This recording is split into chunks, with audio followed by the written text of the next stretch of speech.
open it up to you to get reactions to a stark gender divide in this year's race. Women overwhelmingly with Harris, men overwhelmingly with Trump. I'm Marjorie Egan. GBH Executive Arts Editor Jared Bowen is here for some arts and culture headlines and to tell us about a brand new exhibit of works by Georgia O'Keeffe and Henry Moore that tries to thread their common creative vision. Then, Massachusetts Secretary of Veterans Services John Santiago joins us. All that ahead, Boston Public Radio, 89.7 GBH, live from the Boston Public Library.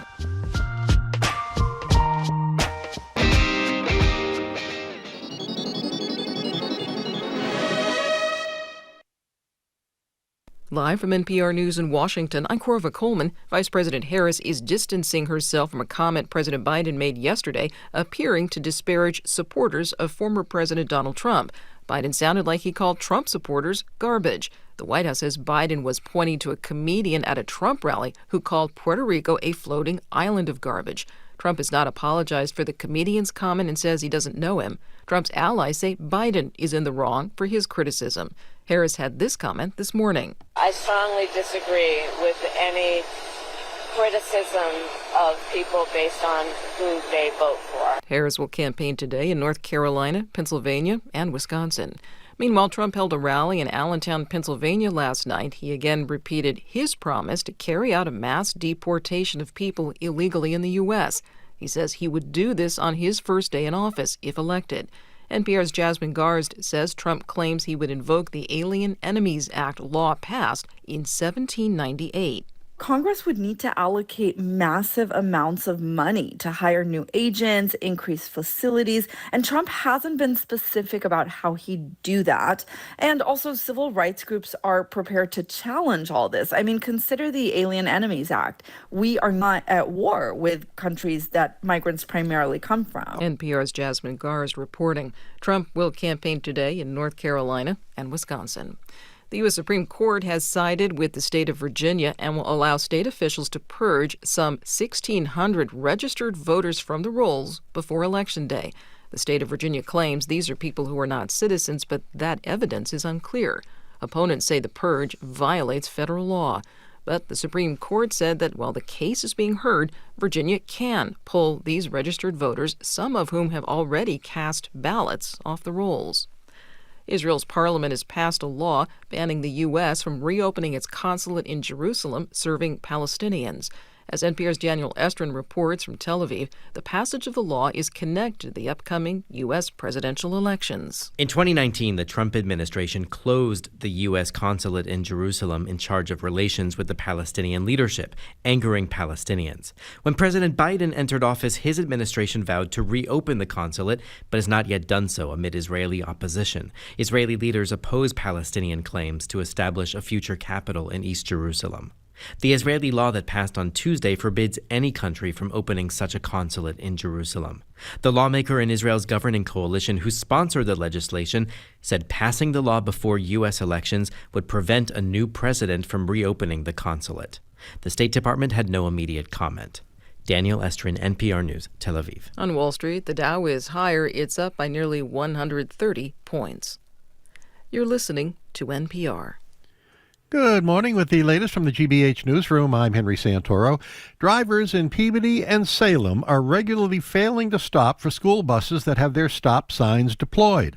That's according to data released by Bus Patrol, a vendor that installed stop arm cameras on buses used by both districts. The company says nearly 700 vehicles failed to stop for school buses in Peabody during the first 7 weeks of school. And Bus Patrol, Steve Randazzo, says cameras on buses in Salem caught nearly 1,100 illegal passings during the same time. The most dangerous moment for a student, unfortunately, is getting on and off the school bus, especially when a student has to cross the street. People are distracted behind the wheel more than ever before because people are texting and driving. Peabody's police department says state law does not allow them to issue tickets based on videotape. A bill to change that has been stalled in the legislature. The study-ins continue at Harvard University. More than 70 pro-Palestine protesters staged a silent study-in at Widener Library yesterday. That's the third one this semester. They say they're doing it to protest the university's refusal to review its investments for ties to human rights violations. 1 day prior, on Monday, Harvard out of occupied Palestine, or HOOP, announced that university president Alan Garber had rejected their proposal to review Harvard's endowment. In sports, the Celtics in Indiana tonight for a game against the Pacers. The Yankees-Dodgers are back at it again tonight for Game 5 of the World Series. LA leads that series 3-1. We are waiting for some sunshine this afternoon, high in the low 70s today. This is GBH News. Support for NPR comes from NPR stations. Other contributors include the estate of Jane Gross, whose bequest supports NPR's commitment to creating a more informed public by distributing programming that meets the highest standards of public service and journalism. This is NPR.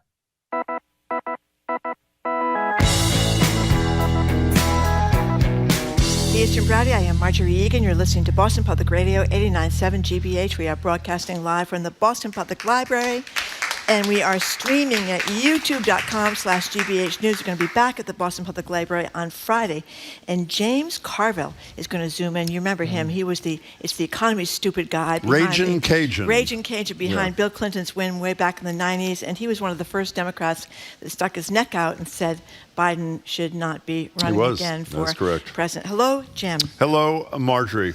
We're starting today, continuing our talk about the fallout from the LA Times and the Washington Post not endorsing in the race for the presidency, in both cases apparently dictated by their very wealthy owners.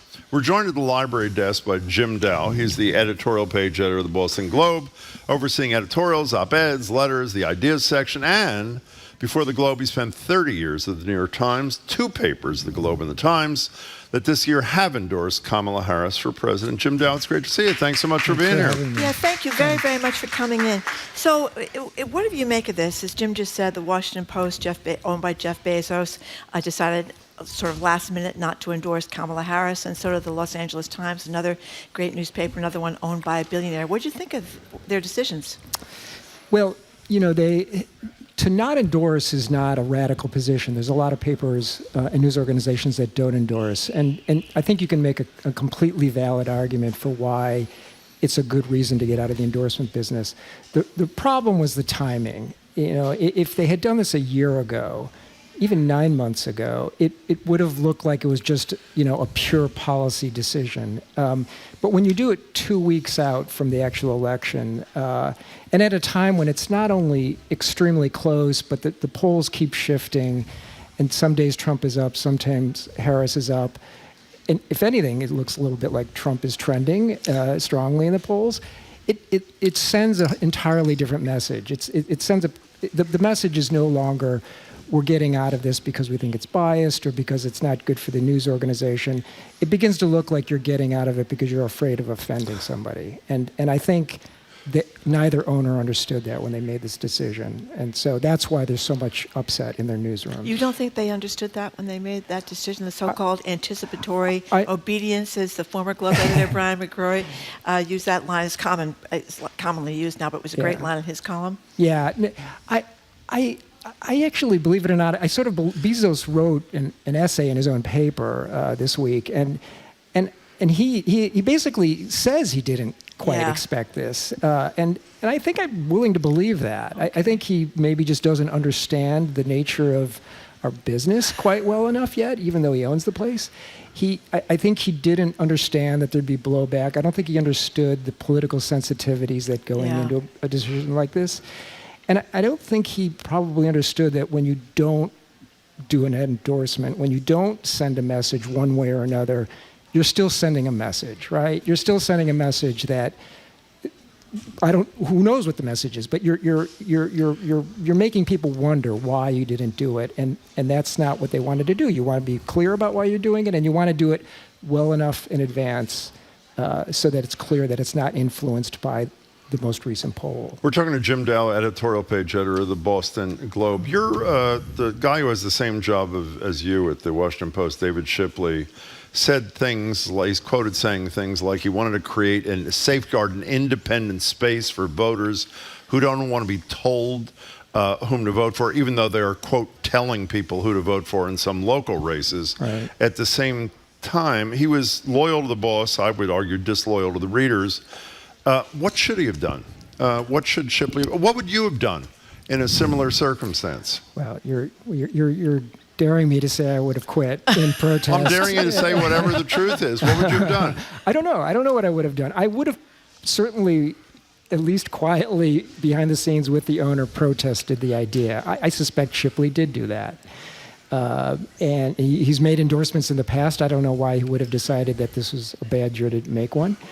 I think he's not, he's not quite right in saying that it has no impact or that it's biased or that it shows a lack of independence. You can endorse someone and you can turn around the next day and criticize them. That's what a newspaper does. That's what a good editorial page does. So we just endorsed Elizabeth Warren, and within the endorsement, we also criticized her positions on a variety of things. And in the future, we will continue to criticize her on those things. I know you're not crazy about answering what you would do in the circumstance, other than to say you believe you talked to the owner. You have a fairly wealthy owner at the Boston Globe, too, John Henry. People know Henry, and obviously Linda Pizzuti Henry is the CEO of the paper. Has he ever interfered or put his foot down the way Jeff Bezos did in terms of this presidential endorsement thing? No, flat out no. Do we do the same thing David Shipley did? And yes, we send every editorial we write to John and Linda. And as far as I can tell, every editorial board works that way. The editorial page is independent and separate from the newsroom. We do not report to the news editor. We report directly to the publisher or the owner. John is the publisher. Linda is the CEO. Together they own it. So they have a right to see what position their editorial board is going to take. They have never, knock on wood, killed one. And do they weigh in? Do they say, we think your logic is bad here, this is an unclear sentence? Yeah, absolutely. You mentioned, and you did, I think the day after yes, I got this right, the day after you endorsed Kamala Harris, you also put out a piece the editorial board did explaining why you endorsed and that sort of thing, talking about the division that you just described, Jim Dow, and explaining how you're very careful to explain to readers there's a division. But in light of the fact that I looked up the most recent poll, Gallup poll, 31% of the American people have a great deal or a fair amount of confidence in the media to report accurately and fairly. I know that's the news side.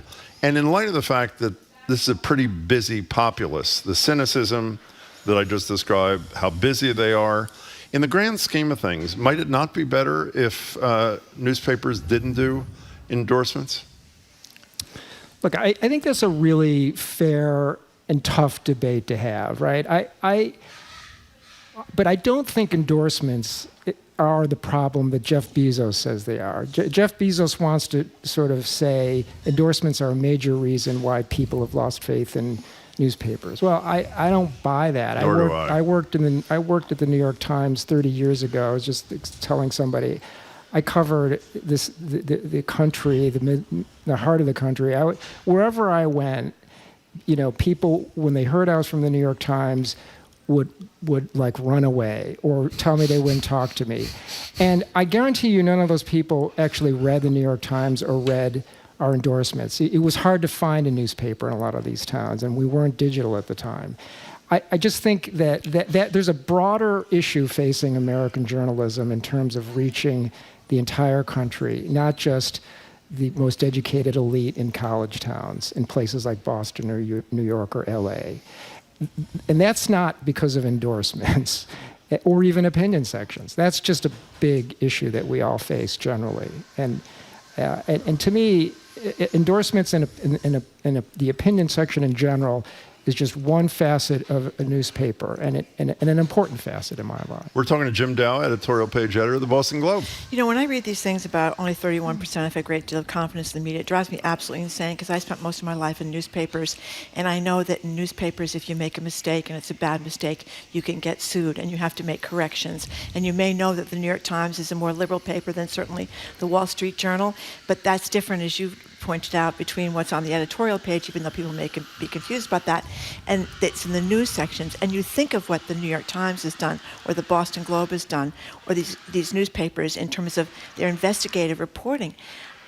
I hope that people are confusing the media there, or what used to be in their own local papers, with talking heads on TV. I can only hope that, because not trusting those great papers is misguided, I think. Defend the newspapers. I'm with you on that one. I think you just made a very good defense. I'm not sure I have to add anything to that. I think there's a lot of reasons why newspapers are fading, and it's not. It's easy to pin it on bias or alleged bias or perceived bias, but people don't read. They watch TV, they listen to podcasts, they get stuff. Or they get stuff on the internet through social media. That's how people are getting talk their radio news. too, Jim Dale. I don't know if you're aware of that, just in case you forgot. Yeah. Go ahead. Yeah. So like all of those things are contributing hugely to the demise of newspapers, and perhaps a perception of whatever negative perceptions in general. But the other thing that really kind of bothers me about the Bezos argument is that. Like there is so much bias in the mainstream media, like if you watch MSNBC or Fox or many news network news, at night you will get commentary mixed with news coverage. You're going to have news reporters next to opinionators. Yes. And they do not label them. They do not say, I'm the opinion person, I'm the news person. They're just together. We at least label it. We tell you this is opinion. We tell you this is an endorsement. So, how do you fight against that? But there's a perception that's grown in every media platform that it's all one thing. It's news and opinion are the same. Jim Dale, last question. Do you have something? Or? I do. Go ahead. Well, it just again, it breaks my heart, this thing with Bezos, and the guy from the LA Times, because you think of the Washington Post, that stood up to the government, obviously in Watergate, with when Ben Bradley was there and Katharine Graham was there and she owned the newspaper, or again with the Pentagon Papers. They stood up at great risk to the government. So did the New York Times and the Pentagon Papers. And it seems like the ethos. So did the Boston Globe with the Catholic Church. Well, that's right, but that wasn't the government. Yeah, so it was correct. a little bit different. They weren't going to get the wrath of the president or the whole Department of Justice or whatever. So it indicates to me a change in ethos. I think that these people now are that's what they're doing. They're bending to the government preemptively, really. Well, it sure feels that way. Okay, I have a last question for you. We asked Marty Barron the same question on Monday when he was with us, former editor of the Globe and the Washington Post, who said what Bezos did was cowardice. 250,000 people, apparently roughly 10% of the subscribers have canceled at the Washington Post. We asked, he doesn't endorse that kind of thing. We said, well, how should readers who are upset voice their displeasure? And he said, well, maybe cancel the subscription for a week or something. How do you feel about that? And if you don't support that sort of protest, for lack of a better expression, how does a reader who is really unhappy with what the Washington Post did, or if they're really unhappy in a serious way with something you do or the news site, how do they voice that other than a letter to the editor, which I strongly support, but other than a letter to the editor? Yeah. I mean, look, it makes me feel terrible that the Washington Post, which is a great, great newspaper, has lost that many people. And oddly enough, a fair number of them have come to the Boston Globe and subscribed to us. Yeah, not 250,000, by the way, but since a week ago Friday, or since last Friday. Yeah. Wow. Yeah. Go ahead. They specifically cited the endorsement as a reason, and as I said to our staff, I said, the journalism gods giveth and they taketh away. So there will be a lot of those people are going to quit us too because we write an editorial they hate. But so I think quitting your subscription. I've had a number of people tell me I'm quitting for 2 weeks and then I'll probably get it back again. And I think that's a legitimate form of protest. I hope most of those people, if not all of them, return. Jim Dow, it's good to see you. Thank you so much. I really appreciate it. Thank you very, very much. We've been speaking with Jim Dow, the editorial page editor of the Boston Globe, overseeing editorials, op-eds, letters, and the ideas section. We are massive fans of the Boston Globe here. We so are. Thank you very much for coming in. After a quick break, we're going to open the phone and text lines at 877-301-8970 to get your reactions to a stark gender divide in this year's race, with multiple polls showing a difference in the way men and women say they will vote vote for the candidates. You're listening to Boston Public Radio 89.7 GBH, live from the BPL and streaming on youtube.com/GBH News.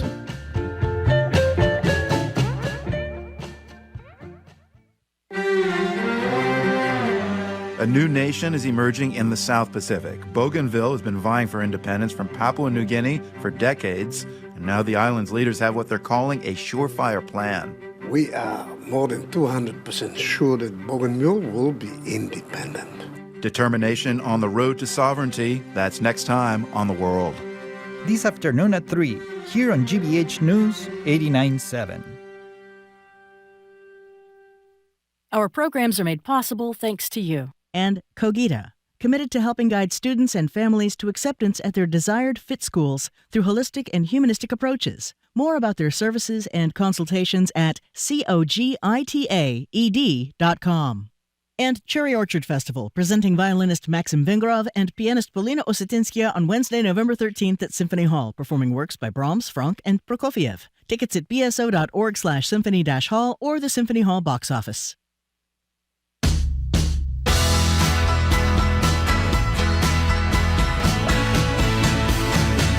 Welcome back to Boston Public Radio. Jim Browdy and Marjorie Regan. We're live at the Boston Public Library, streaming at youtube.com/GBH News. As Marjorie said, back at the library on Friday, James Carville, political consultant extraordinaire on the Democratic side, will zoom in. So we just heard a tale of two newspapers, and now we're going to open the lines to get your thoughts on a tale of two genders playing out on the national stage. Women are supporting Harris at a much higher percentage than men, and men are supporting, well, you can finish the sentence. Recent poll from USA Today Suffolk University found that Harris had a 16-point gap in support from men and women, and Democrats seem to be losing support among groups they've counted on in the past, like at least to some degree Black and Latino men. Nobody summed up the stakes of this election when it comes to gender better than the former First Lady, Michelle Obama. So to the men who love us, let me just try to paint a picture of what it will feel like if America, the wealthiest nation on earth, keeps revoking basic care from its women, and how it will affect every single woman in your life. If we don't get this election right, your wife, your daughter, your mother, we as women will become collateral damage to your rage. We have to use our voices to make these choices clear to the men that we love. Our lives are worth more than their anger and disappointment. Wow. So what do you make of the widening gender gap in politics? And as Marjorie is obsessed with in an understandable way, what about the age divide? Younger voters, particularly Gen Z, are so disillusioned with the state of our political system. Some of them may not even vote at all. Give us a call. Text us 877-301-8970. Can I add one more voice to this other than a leading Democrat? Yep. Here's a leading Republican, Nikki Haley, on Fox News yesterday. She talks about the fact that she has not even heard from the Trump campaign since June. And then she goes on to criticize the way Team Trump has embraced sexism. She's talking about the rally in particular at the Garden and its campaign against Harris. This masculinity stuff, I mean, it borders on edgy to the point that it's going to make women uncomfortable. You know, you've got affiliated PACs that are doing commercials about calling Kamala the C word, or you had speakers at Madison Square Gardens, you know, referring to her and her pimps. That is not the way to win women. And that is a woman who theoretically is, well, she says she is a supporter of Donald Trump's candidacy. The number is 877-301-8970. What do you make of the gender gap in American politics? Well, you know, there's been a lot of great reporting about younger people in this race, Gen Z, people that are between 18 and 29, at least in terms of voting. And they talked about, this is from the New York Times and from Gallup as well, that in 2001, young men and young women were similar. Women were likely to be a little bit more liberal than men, but then around 2016, something happened, and women in that age group, 18 to 29, 1929 had become significantly more liberal than the previous generation of women and much more liberal than a lot of men who have moved to the right. And the theory is that it was a bunch of things. It was Hillary Clinton's loss to Donald Trump. It was the Me Too movement, where tens of thousands of women talked about being sexually harassed and chased around the office and sexually assaulted and all this kind of stuff. And then, of course, Roe v. Wade being overturned. And women are much more liberal now, this young women age group, on climate, on guns, and obviously on abortion. And young men have moved to the right on those issues. And I heard a very interesting podcast, and I can't remember which one it was. I think it was the Times, either Ezra Klein or the Daily Podcast, that talked about how one of the really tragic things for young men, because the wages are so low, housing is so expensive, everything's so expensive, that young men feel, in a sense, they can't provide for their families in a way they used to be able to and think they should be able to, and they can't even afford the rent. And women are way ahead of men in law school and medical school and the professions, and out-earning men in many situations in that age group. 877-301-8970 is our number. We're talking briefly with you now about the gender divide. One last thing I'll say before we get to the calls. You know, the line you hear the most when you watch the interviews like John King does with All Over the Map is women are too emotional. When I hear this, literally, and so beyond how nauseating, and I would argue inaccurate it is, so when Donald Trump rages every time he opens his mouth, is he not being too emotional to be the leader of a 7-Eleven, much the president of the United States? It's just, in any case, Nancy in Concord, you're first on Boston Public Radio. Thank you so much for calling. Hi. Hi, Kim and Marjorie. Hello. I'm calling to describe what counselors who work with women of controlling partners, what they describe as a loss of a sense of independent reality in a woman over time. That the man not only making major decisions, but makes all decisions for them as a partnership, as a family. And so when you hear a reporter who is interviewing a woman saying that women are too emotional, just as you said, Jim, that's not her reality. Well, Nancy, reality before you go, what credible reporter is asking any woman candidate if they're too emotional to be president? Where have you heard? I mean, the lunatics on the right may be saying that, but I don't hear credible journalists asking that. Are they? I'm sorry, I didn't mean to. Okay. I didn't mean to assume that you will see reporters who have a microphone for a woman who is saying that a woman can't be president because she's too emotional. Yeah. To the reporter, and we see that on television. And what I'm saying is that what counselors say is that she has long since lost her own sense of reality. Understood. Nancy, thank you kindly for the call. We appreciate it. 877-301-8970 is our number. Here's Sheila from Lowell. Men don't want to be bossed around by their ex-wives or old English teachers. Well, guess what, guys? We haven't liked being bossed around by you, and we're not going back. Let's go to John in Westford. You're next on Boston Public Radio. John, thank you for the call. Hi. Hi. Well, my son is in college right now, and he said that it's split right down the middle. He said all young men, it seems like they're voting for Trump, and all of the young women, the girls, they're all voting for Harris. And what I think he said that they've been so bombarded with DEI at school, they're almost numb to it. And they're kind of rebelling against it. To be punk, what we would call punk back in the day, is to be Trump. It's kind of like an image thing now, more than it is policy. So wait, just so I'm clear, that men, your kid is telling you that men on college campuses are voting for Trump because they're rebelling against DEI? Am I getting that right?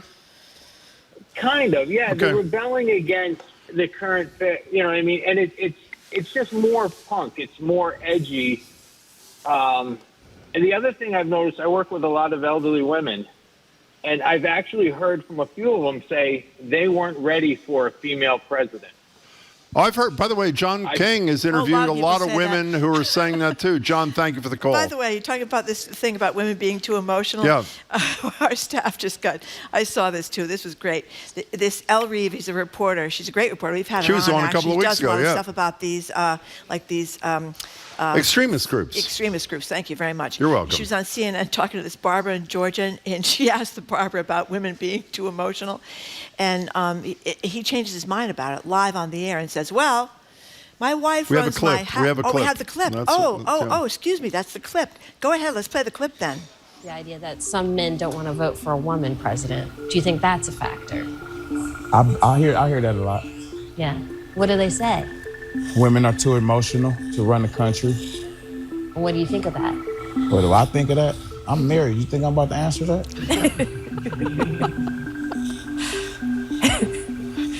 Well, what do you say to them?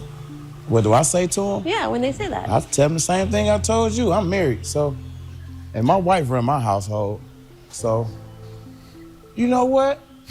If they run the household like that, they could. I believe they can do it.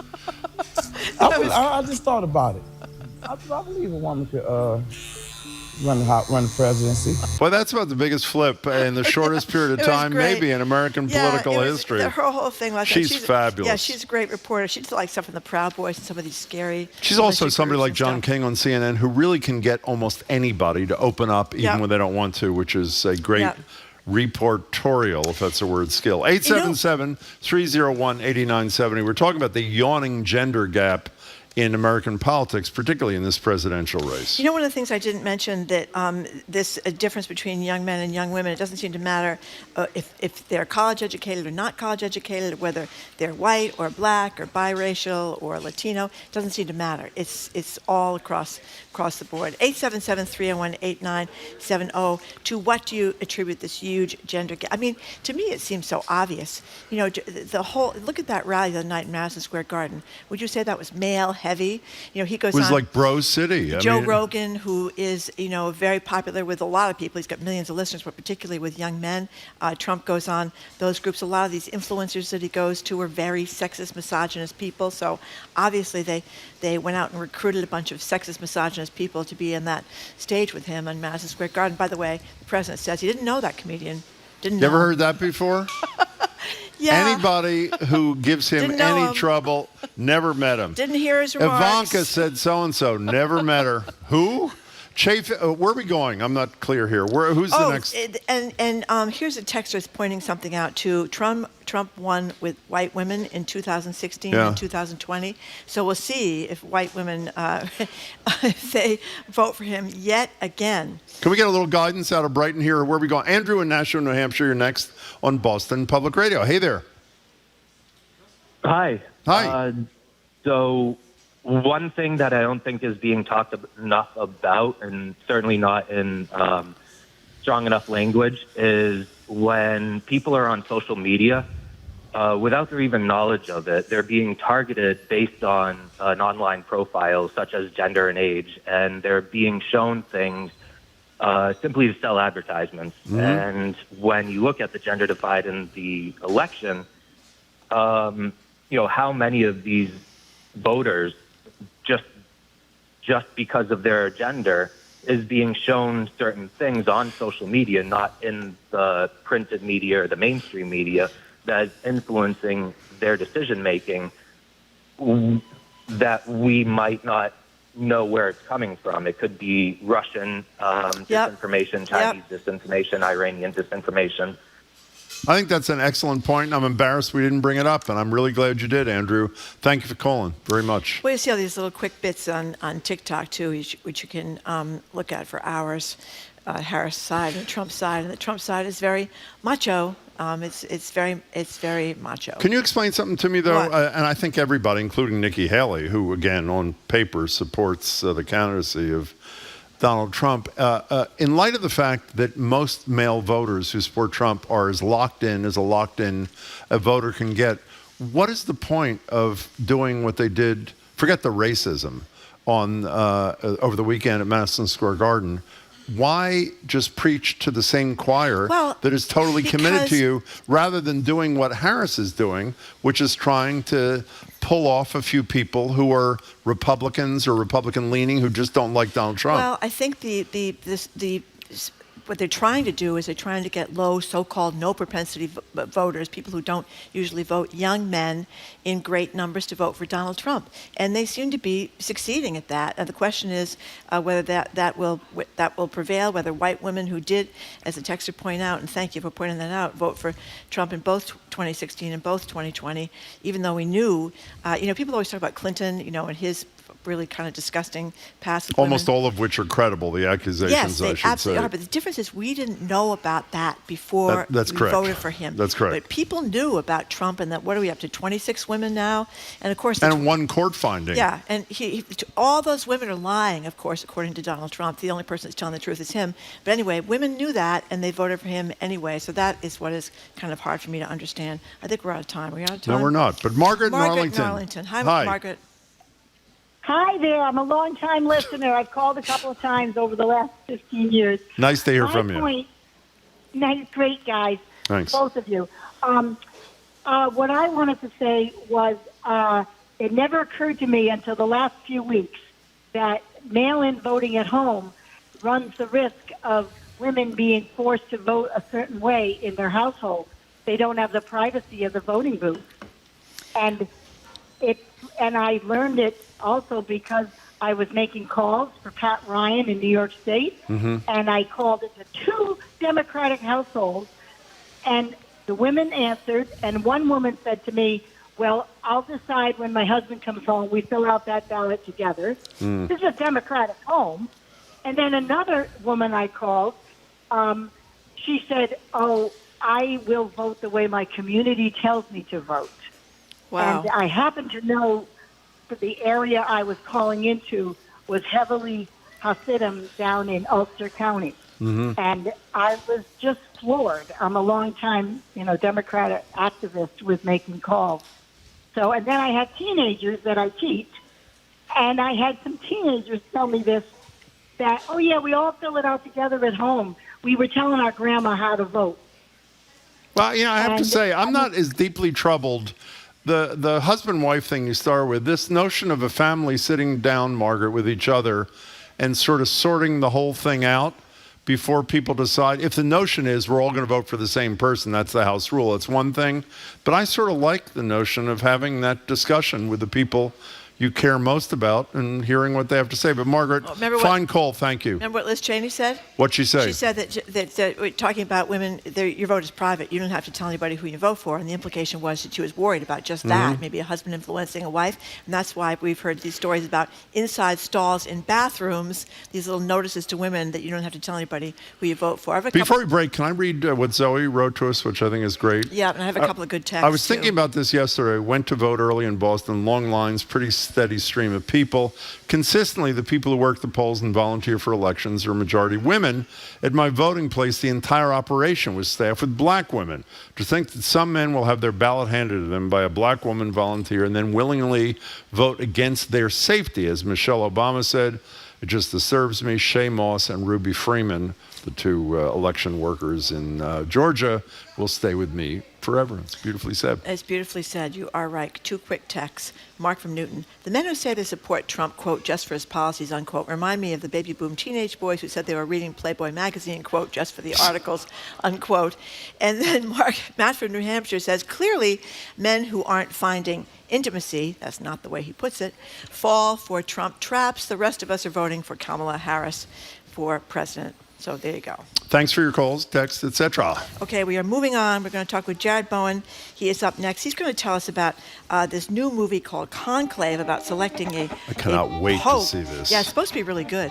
And the 20 best museums in the USA. Where do our museums in Boston fit in? To find out next, you're listening to Boston Public Radio 89.7 GBH, live from the Boston Public Library and streaming at youtube.com/GBH News.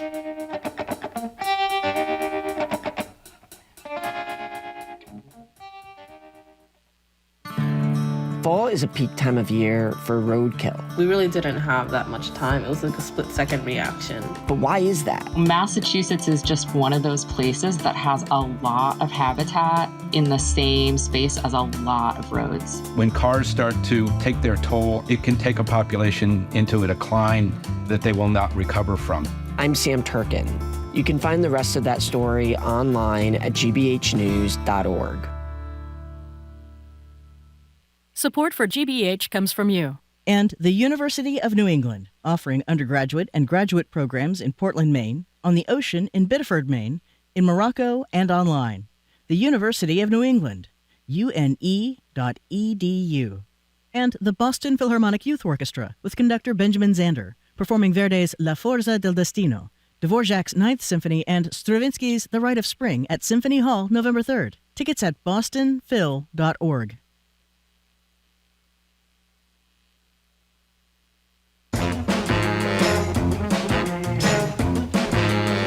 Welcome back to Boston Public Radio. We're live at the Boston Public Library, streaming at youtube.com/GBH News. Back at the library Friday, James Carville, the legendary Democratic consultant, starting with Clinton, will zoom in. Our text prompt of the day at 877-301-8970. The Boston Globe's Jeff Jacoby, he's an op-ed writer, says he's not voting for Trump or for Harris on Tuesday. Is there any defense for not voting? Are you a non-voter, and why?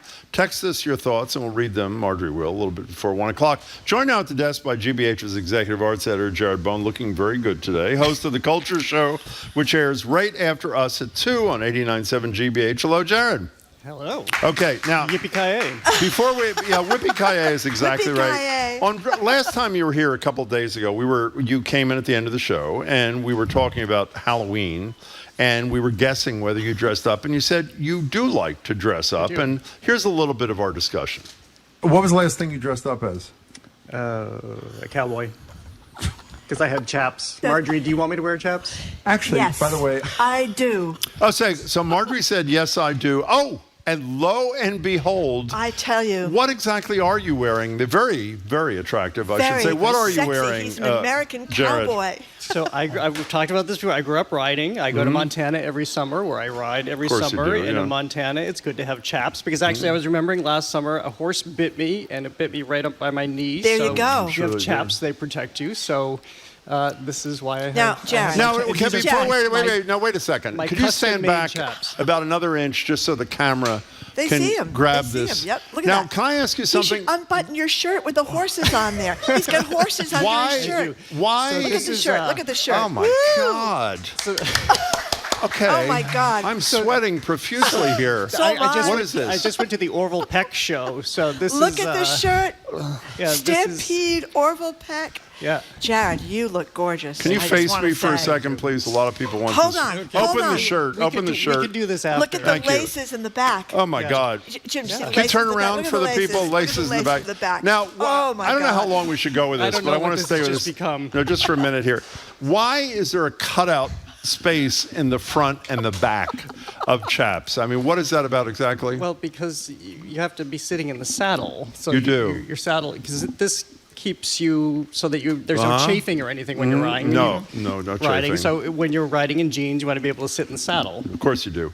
Now, before we move on, how do people feel that Jared looks wearing chaps? What do you think of the look? Well, it seems to be overwhelming. My advice to you, I don't want to tell you how to live your life or do your job. I'd wear them every day. Okay. I mean, there really is a certain je ne sais quoi. Well, I saw the pictures of you on horseback. You are quite an equestrian out there, too, going through the wilds of Montana in your chaps. Well, nothing gives me more pleasure than riding a horse. Truly, I love riding horses. And in fact, I was just a little disappointed. I was saying back in our little backstage that I never have put these on without getting on a horse. So now I'm a little bit sad. What's that slogan you taught us the other day that I missed? Maybe I shouldn't repeat it. No, that's important. We hear it. What was it again? I'll let you remember. It was something about spare a horse, ride a cowboy. Is that what it was? Something like that. By the way, one of our colleagues just written, that'd be Jamie, this entire segment is apparently an HR violation, but donations are through the roof. Smug chaps. The next pledge enticement here at Boston Public Radio. Well, I'm rather speechless. Jim but has some chaps. Let's continue. Maybe he should wear his tomorrow. Maybe next Halloween I'll consider. And by the way, the deal that I struck with you, and thanks to our coworkers, I said that if you were courageous enough to wear chaps, I would bring you, and so our staff did, a lot of, can I just hold these up? These are, no one can see these, Butterfinger minis for, you can't have them all. We're going to take some for ourselves, but you'll have the most. So in any case, well, then you can't have all the chaps. Well, I don't, believe me, I want to look at them and we'll leave it there. Okay, let's move on, Marjorie. Okay, let's move on. Yeah. So I'm quite excited about this 20 best museums listing. Marjorie's speechless. Well, I was going to move to Conclave, but I realized we're not going to talk about that yet. Yeah. But I kind of thought we might win the Museum of Fine up Arts. Against the Metropolitan Museum of Art. So that was kind of silly of me, I guess. This is the Washington Post, which with its museums issue, Philip Kennicott and Sebastian Smee, our own Sebastian Love Smee, him. who lives here, former Pulitzer, he is a Pulitzer Prize-winning art critic with the Boston Globe, now with the Washington Post. So they did a national survey of the 20 best art museums in America, and I have to say I've hit them all except for 6. One I'm actually going to in December.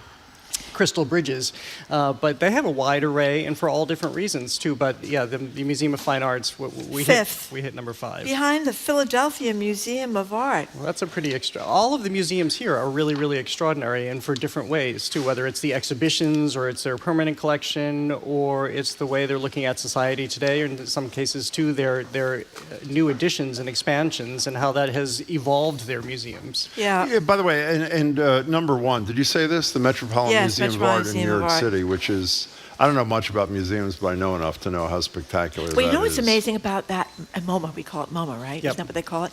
You go there and it's always packed. I mean, even during like the week. And so that's really encouraging that the people of New York, or maybe they come from far, far away to go there, but the place is packed. Well, that's the great thing about the Met, about the Whitney, which is also on the list. Love the Whitney. MoMA is you show up, especially on a weekend, and there are really long lines. Yeah. And I take that as a great thing. It's great to see long lines of people wanting to participate in the arts. By the way, you can circumvent that by getting a membership, and then you can go in the members line. And some of the memberships are very inexpensive. But I love this arrange. The Philadelphia Museum of Art is fantastic. The Getty Museum in Los Angeles, which overlooks all of LA, and they have an extraordinary collection started by John Paul Getty. And LACMA, also in Los Angeles County Museum of Art, is huge. It's the largest museum on the West Coast. They're about to have a big reopening next year after their big expansion.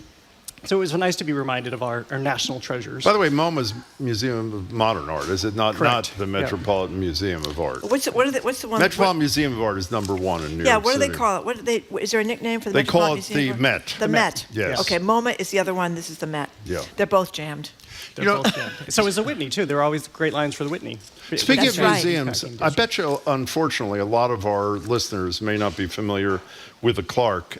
Describe it for those who aren't, and talk about its good fortune in recent times. The Clark is a museum out in Williamstown, Massachusetts. It's the heart of the Berkshires, and it was founded by a gentleman a long time ago who had amassed a pretty extraordinary collection. They had their own big renovation probably about close to 10 years ago now, and they just received a $45 million donation, 331 works of art, and this is what every museum really, really hopes for, because it is so hard for museums to acquire older art now because collectors buy it up and it becomes inaccessible on the art market. But here you have a figure, his name is Aso Tavatian, and he was somebody who was in software in the 1970s. So this was just when software computers were on the rise. He made a lot of money, and then he amassed an art collection. And this is what a lot of collectors will do. They accumulate wealth, and then they want to do something great with it, and they form a specific collection. In his case, this goes from I think it's the 1500s, basically the Renaissance. And with the exception of 2 paintings, one going to the Met that we were just talking about, the other going to the Frick in New York, he's giving most of his collection, all of his prized works, to the Clark, along with enough money to have a curator, conservation, and to build a new building, which will open in 27-28. By the way, you didn't mention, the Clark has an internationally recognized collection of chaps. That is that is one of the finest, I think, in the world, not just the eastern United States. But you know what they do have? Speaking of chaps and horses, they have my favorite Degas painting. Degas painted a lot of horses, and my favorite painting, it's outside of a racetrack, is at the Clark. I'd never go there without visiting that painting. I love it. Have you been there, by the way? To Clark? Yeah. No, it's gosh, great. It's It's great. They're not. That's not a free museum, though, if I remember correctly. It's not a free museum. But remember, we were just talking about them with the Guillaume Luthier show, which is going to the Louvre. That's how great they are. They're organizing shows that then go to Paris.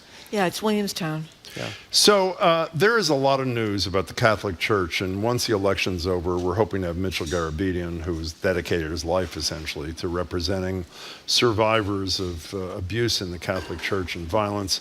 I am dying to see this movie. It's called Conclave, and here's a little bit of sound from the trailer for the movie. The Pope is dead. The throne is vacant. What happened? They say a heart attack.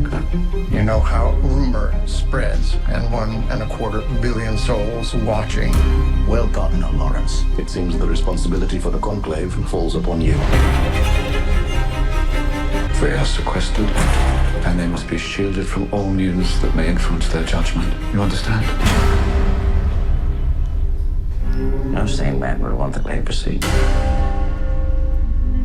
The men who are dangerous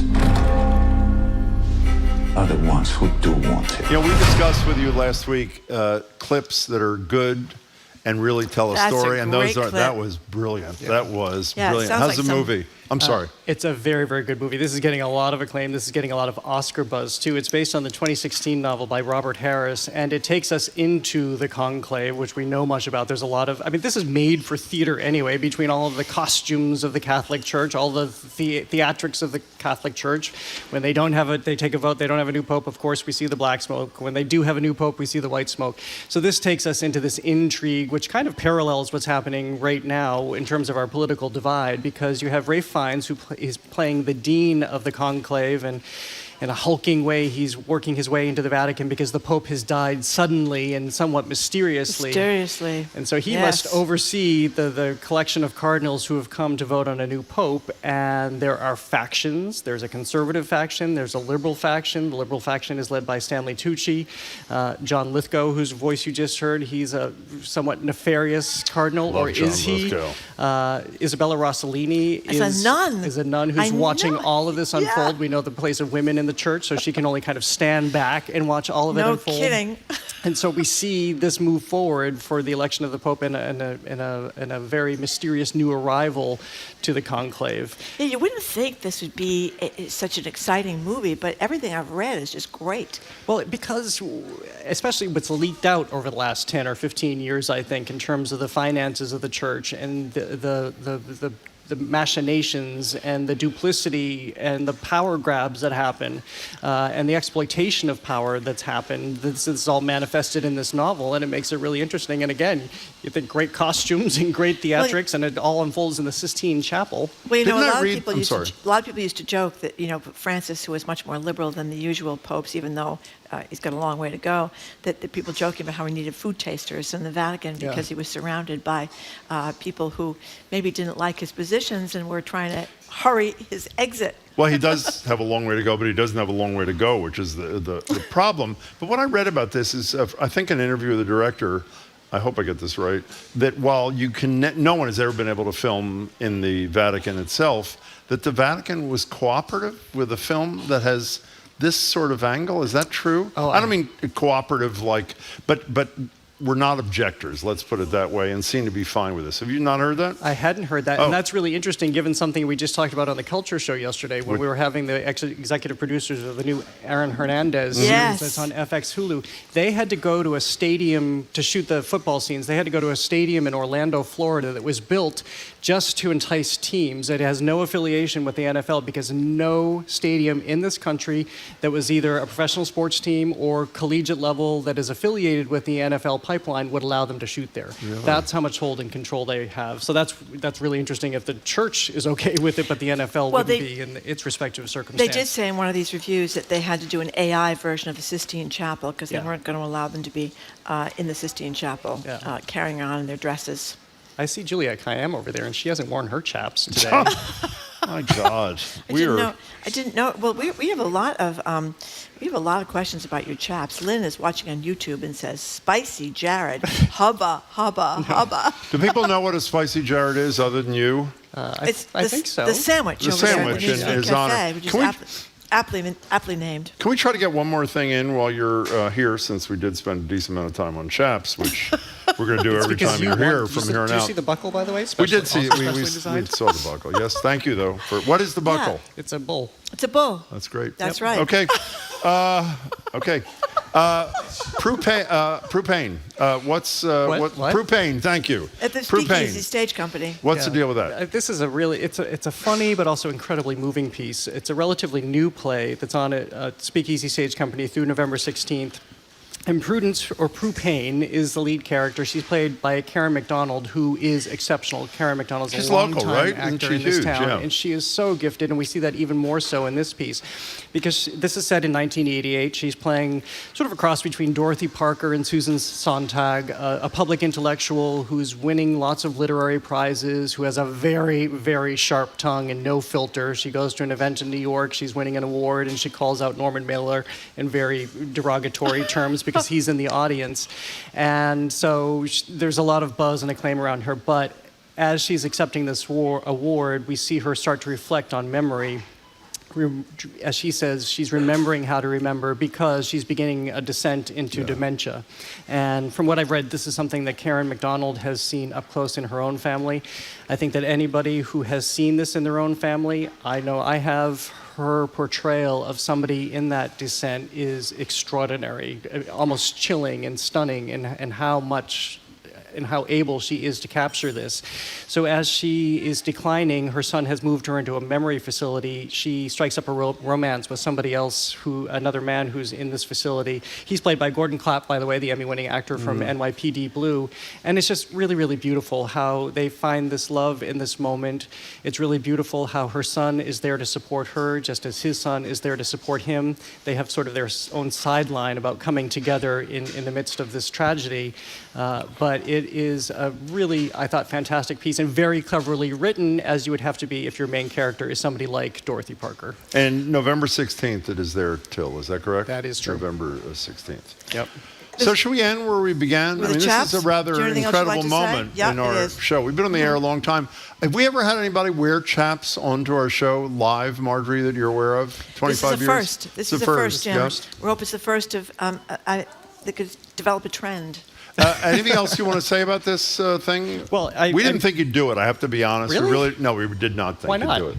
No, because for example, you do the single best Katharine Hepburn imitation, maybe please. ever. You won't do that, except maybe once a year. But you just walk in and turn around and do the buckle and the whatever. This is what I wear riding. Why wouldn't I not do that? No, why would you not? Exactly. Are you going riding again? When are you going riding again? I don't. I will always go in the summertime. In the summertime, I just came back from riding in Baltimore County, actually, which is also great riding. But I have no immediate plans. But you know that you're not riding today. You know that. I just want to be clear. I don't know. That's what made it. The day is young, Jim Brady. Okay, the day fine. Is young. I think we should. You'll call in later and tell us what you're doing because we got to go right now. Wait, you haven't given me my candy yet. We're gonna. I have to take a few out for Marjorie and me, Yeah, and then we'll give it to you. You can't give me a half bag. No, of we candy. both love Butterfingers. Thank you, show Jared up Bowen. Let's hear it for him. We've been speaking Content with and the look.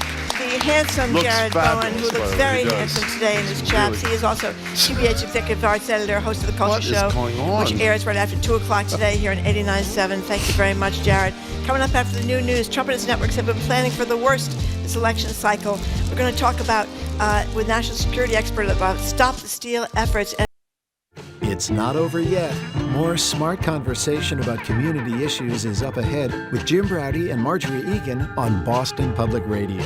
Right after a news update from NPR. Stay with us here on GBH 89.7. Funding for our programs comes from you, And Comcast, offering Xfinity Internet, designed to provide a connection for home networks so everyone can be online at once, even during peak hours. More information at xfinity.com.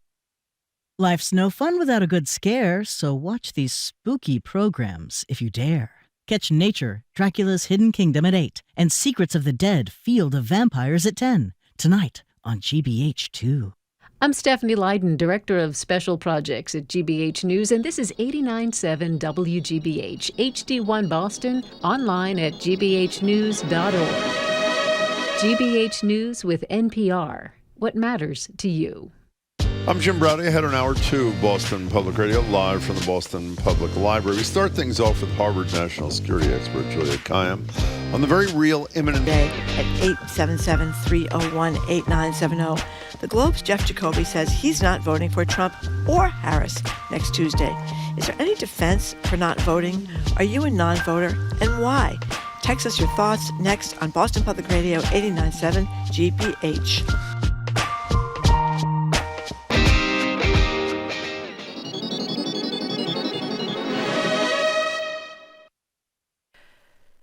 Live from NPR News in Washington, I'm Lakshmi Singh.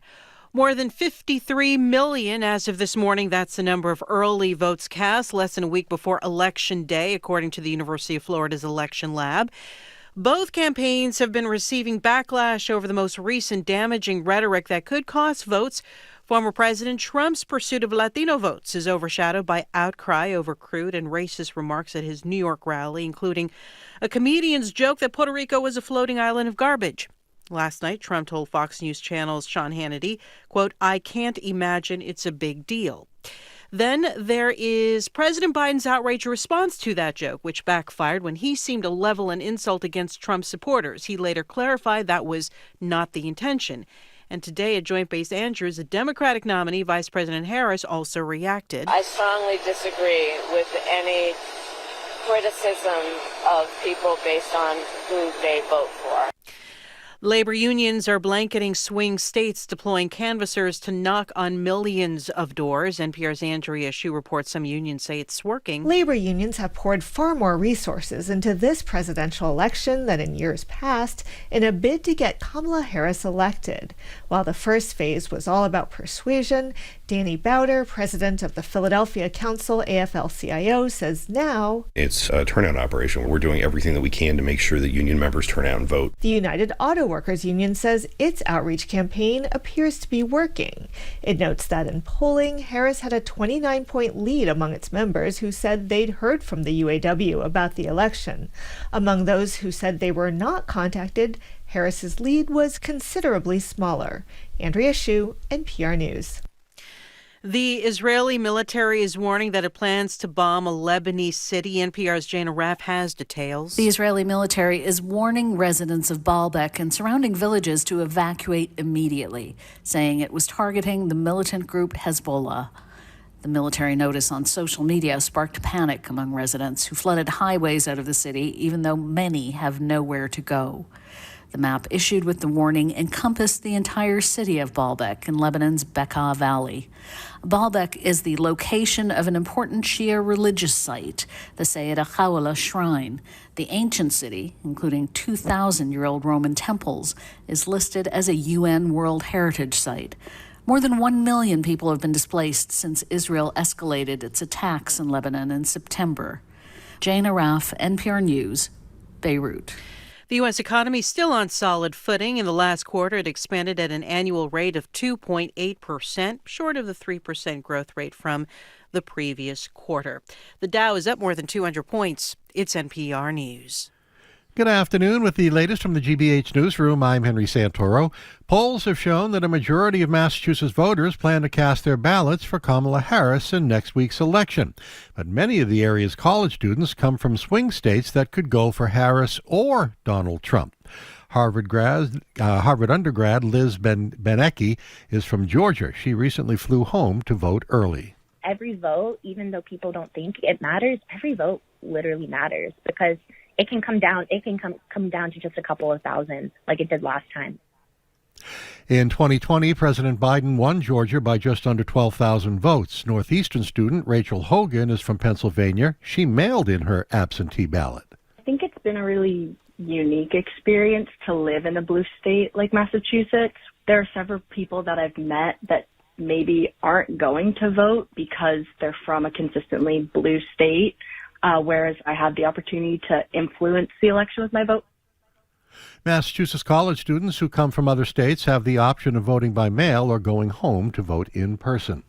North Attleboro begins its new curbside food waste compost program today. The Sun Chronicle reporting that the program allows residents on a bi-weekly basis to dispose of food waste, including meat, bones, dairy, shells, soiled paper towels, napkins, compostable utensils for pickup costs. The North Attleboro Solid Waste Department contracted with the private company Black Earth Compost for the program that they say can reduce residents' trash by 30%.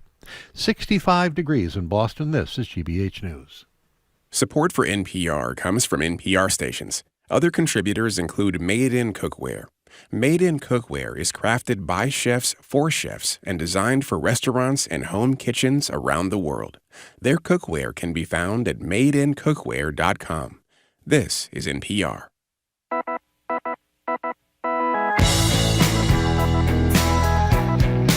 Here's Jim Browdy. I am Marjorie Egan. Welcome to hour number 2 of Boston Public Radio. We are broadcasting live from the Boston Public Library and streaming at youtube.com/GBH News. We're going to be back at the library on Friday, and the Ragin' Cajun, James Carville, is going to be zooming in.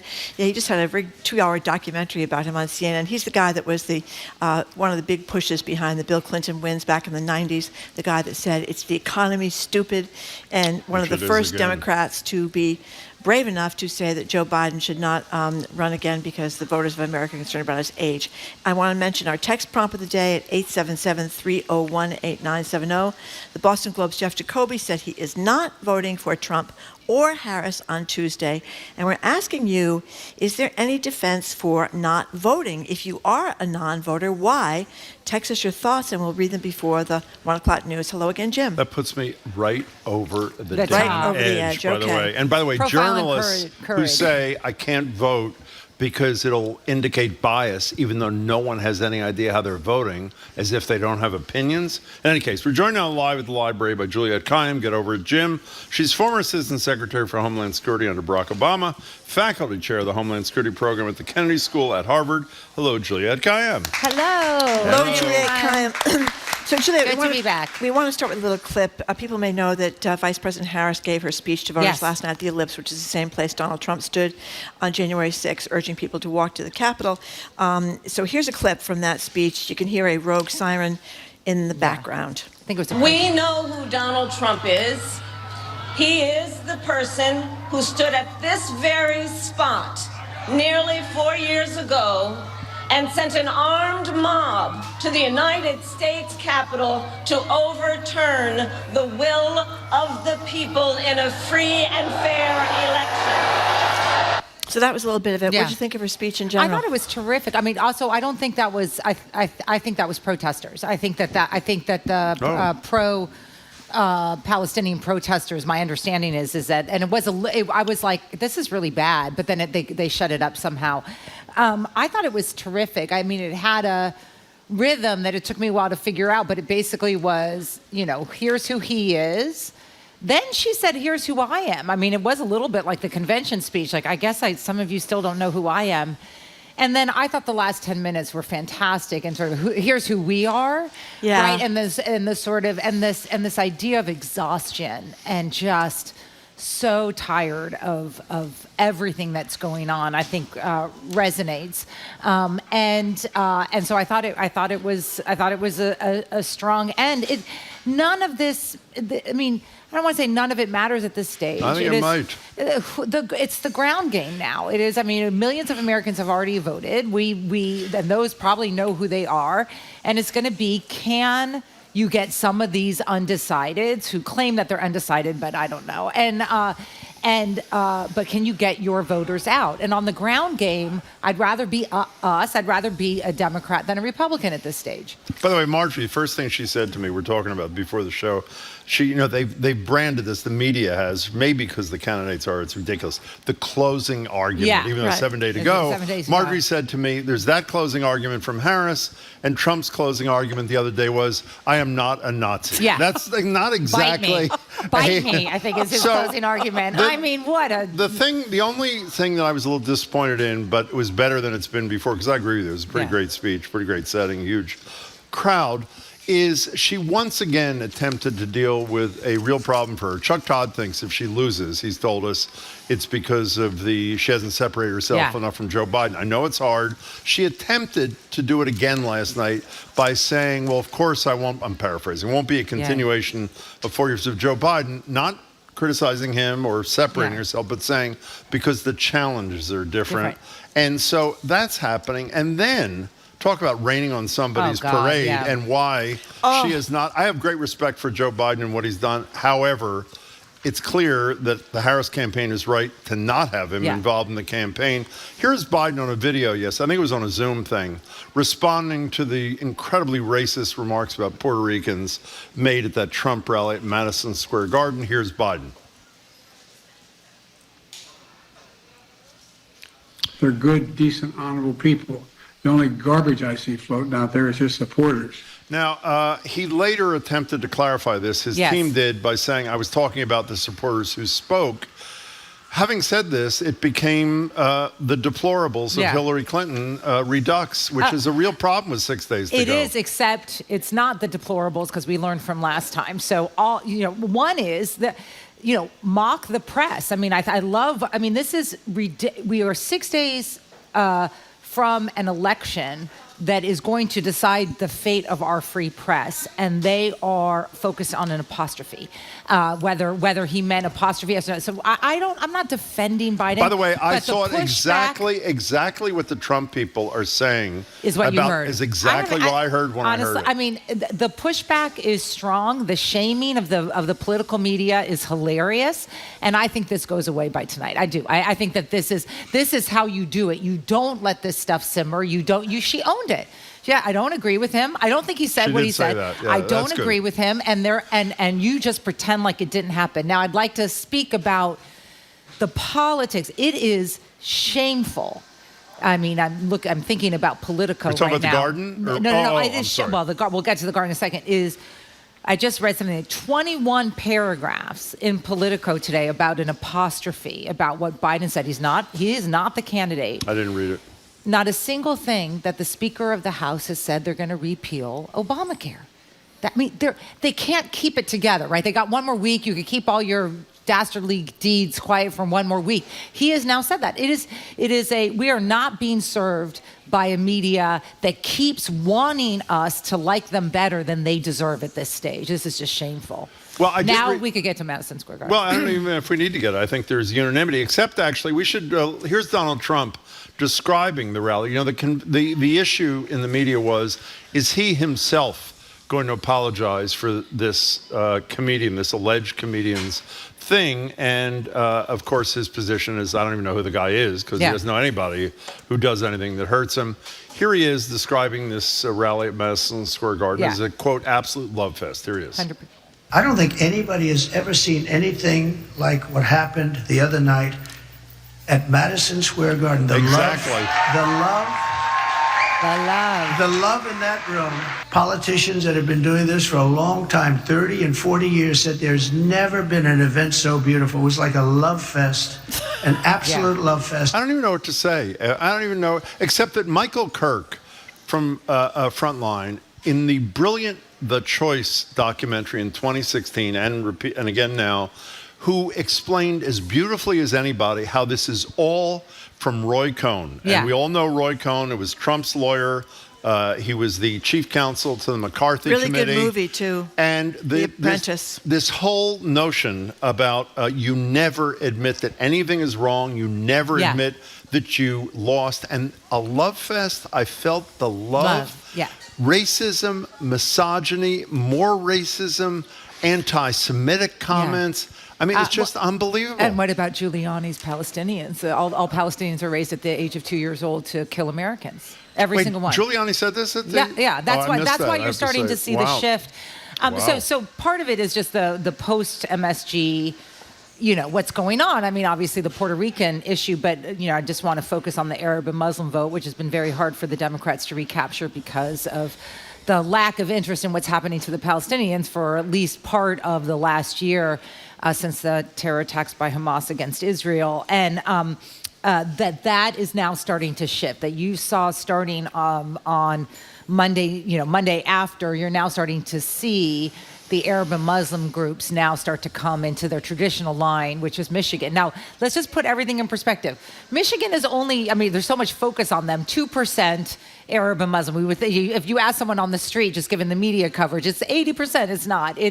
But it is an important sliver that is now starting to shift because of the anti-Islam sentiment that was in the background of Puerto Rico, but in the foreground for anyone who might be interested in listening to it. I mean, Giuliani was off the rails, and the Republicans have spent 6 months trying to convince Muslims and Arabs that Americans that, that Muslim ban really that didn't happen. They've been trying to say that they're going to be the better party for the Middle East and more supportive of the Palestinians in Gaza. It's obviously not true. We now know, right, that Trump has essentially said to Netanyahu, do what you need to do. That is authorization for the massive killing or continuing killing of civilians. Marjorie did, I wasn't even aware that Giuliani was at the rally. She told us yesterday. Yeah. I didn't know he had spoken, but I want to reiterate what you said yesterday. This is a guy whose life has been totally destroyed because of his sycophancy to a guy who doesn't give a damn about him, Donald Trump. A guy who owes him $2 million in legal fees, unpaid, and he still goes to his rally like a little boy with to quote Tucker Carlson, his daddy. Yeah. It's just unbelievable. But it's not unusual. Look at the Speaker of the House doing a total kowtow to him, Mike Johnson. Look at these Republicans that are just cold. Look at Sununu up in New Hampshire. Well, he's disgraced himself. I have never seen, and I have seen stuff like this. But if Harris wins and you're Chris Sununu and you wake up the next day, God, you could have been the future of your party. You are just could have been the future of his party. And the argument goes that his candidate we weren't going to discuss this, but since you brought it up, was the argument for Haley signing on, even though he has no interest in talking to her, according to Haley yesterday, he being Trump, is she wants to run in 2028, and it's important to not lose the Trump wing of the Republican Party. Sununu is not running for anything, I don't think. Yeah. He is, or maybe he's going to run for the Senate someday, I don't know. He's not running for re-election. Why do a 180 and humiliate yourself in service to a guy who you were trashing just a few months ago? The governor of Ohio is a Republican, and he has been, Mike DeWine. Mike DeWine. There are ways that you can keep your backbone and not throw your party under the bus. Just one other example. It's just pathetic. I'm not a fan of Marjorie Taylor Greene, but she has been another one that has been sucking up to Donald Trump the whole time. And then he gets up there right in front of her and uses her as an example of someone who's burned beyond recognition in some electric vehicle car thing. And it was poor Marjorie Taylor Greene that we only found bits and pieces of her. We couldn't even identify her. Really. What was that all about? Yeah. It's like everyone. Look, you don't have to say that he's crazy. He is not, Trump is not consistently cognitively sane. I feel very comfortable saying that. I'm not a doctor. I just listen, and you could just hear it. This is not a person who can go from point A to point B ever, right? You want to make a point. You make your point, and you got to end your point. He's all over the place. That's a mind that is not consistent, and I think we should demand that at least of our presidency. Well, and as a result of that, with which I'm in total agreement, you can say 2 words: President Vance. Yeah. And people should think about that a little bit. Yeah, can we talk about? I want to move. And that's a big concern. Needless to say, we got to move because I'm going to go to your area of expertise. Stop the steal. And you've been talking about this, I have to say, for months and months and months, long ahead of a lot of your colleagues. That essentially, not your word, but I think you'd agree, Trump has been attempting to groom as a greater percentage of the American people as he can, that the only way he can possibly lose this election is if it's stolen. So fill in a few blanks for us. What's he doing? What are people trying to do and who believe in they're democracy? Fully on Plan B right now. So which is I think they're looking at the early voting numbers and they're starting to get nervous, as they should. If you're a Republican, I know it's. I want to talk to Democrats, who I presume a lot of them are in the room, which is, your angst is feeding the disinformation campaign, because what the Republicans are cocky, and they're basically creating a narrative that only, divine intervention or fraud would explain how Harris can win. And Democrats kind of believe it too. Like, right? I mean, it was like, oh my God, how did we win? Right? We are in a better position than the Republicans right now. And how we lost our cockiness, I know we're under PTSD from 2016, whatever, like that lack of confidence that she can do it is feeding his disinformation campaign. So you're part of his plan, which is, of course, no way she won legitimately. And then the worst case scenarios, and remember, lots of things have to go bad to get to the worst case scenario, is they have enough people willing to commit federal crimes to put up an alternative slate of electors. They then have secretaries of state, I'm going to put a caveat there, certifying those electors. There's all sorts of brouhaha in the House of Representatives. Mike Johnson, who supported the insurrection, amplifies all of that disaffection and craziness, whatever, so you don't get any stability in the House. Ultimately, it's the vice president, Harris, who certifies the election. But if they can get enough pieces in place, they can certainly make it difficult. I tend to think it's, that would be a lot of worst case scenarios. Here's a piece of good news amongst what I think is starting to look like good news for the Democrats is all the swing state secretaries of state are good in terms of being Democrats with a little d. These are none of the people. Well, they're Republican in Georgia, but they're honorable Republicans in Georgia. I didn't say Democrat or Republican. I said they are people who understand that this is a responsibility to the Constitution and not to their party. So it's not like I'm looking at 4 of the swing states in which I have to bypass the Secretary of State. So I also think that's good. But the narrative that, I understand why everyone's nervous. It's close, right? So the worst case scenario is that it's tied right now. The best case scenario is that you'd rather be a Democrat than a Republican right now. I'm looking at the data. There's just no other way to read it at this stage. And clearly, Trump thinks so too. So if you doubt me and you think I'm living in never, Trump thinks so, because he wakes up this morning and has already started before Election Day, the election fraud narrative. Why is he doing that? Because he needs that narrative on the 6th. He needs that narrative. I tend to think, don't ask me what I think, but anyway. Well, you said there's a piece of good news. The other piece of good news, I would argue, is something you also said to us years ago, which is if Merrick Garland, who I think has generally been a very weak attorney general,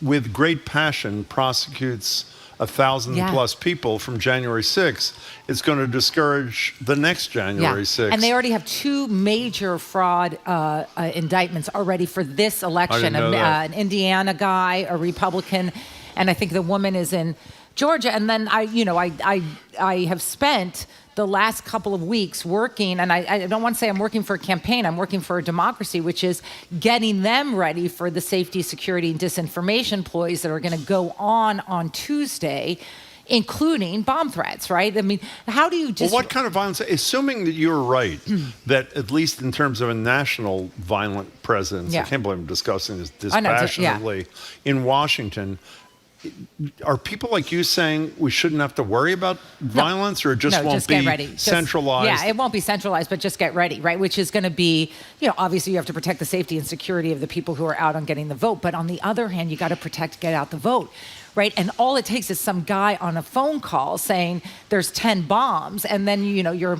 So a lot of it is just trying to figure out ways that you're going to get this crazy noise out of the system so that people can focus on get out the vote. So what do you advise people who are clients who are, by the way, I disagree with your optimism, not because I think Harris is going to lose. I just think if I were Donald Trump, why not do both things? Try to win and also be ready in case you lose and you don't want to admit you lost. But what are you telling people who seek your guidance how they can anticipate and deal with potential violence or any basically, disarray? So like if you have a state, let's say Pennsylvania or Michigan, basically what you want to do is you want to dedicate resources for safety and security only, so that so that you have lead people who are either understanding what's going on or being able to dismantle the rumors. Because what you don't want is 22-year-olds seeing something on Twitter saying there's threats against us, the whole place closes down,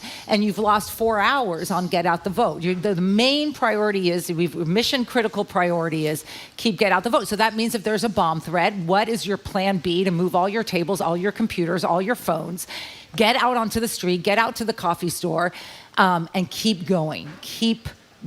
Because their distraction, one must ask themselves, how confident can you be in your candidate if your major ploy is to suppress the vote, as we saw with the Supreme Court today, or try to distract. What do you mean, as you saw with the Supreme Court? Supreme Court ruled in favor of Virginia, scrubbing like over 1,000 votes under the belief that the people are not U.S. citizens, and I think it was over-inclusive. There's also a general rule that you don't scrub this close to an election, because if people can't. So it was another respond. pro-Trump kind of thing. 6-3. Yeah, the normal. So do you think that the Democrats are prepared well? Yes. You do.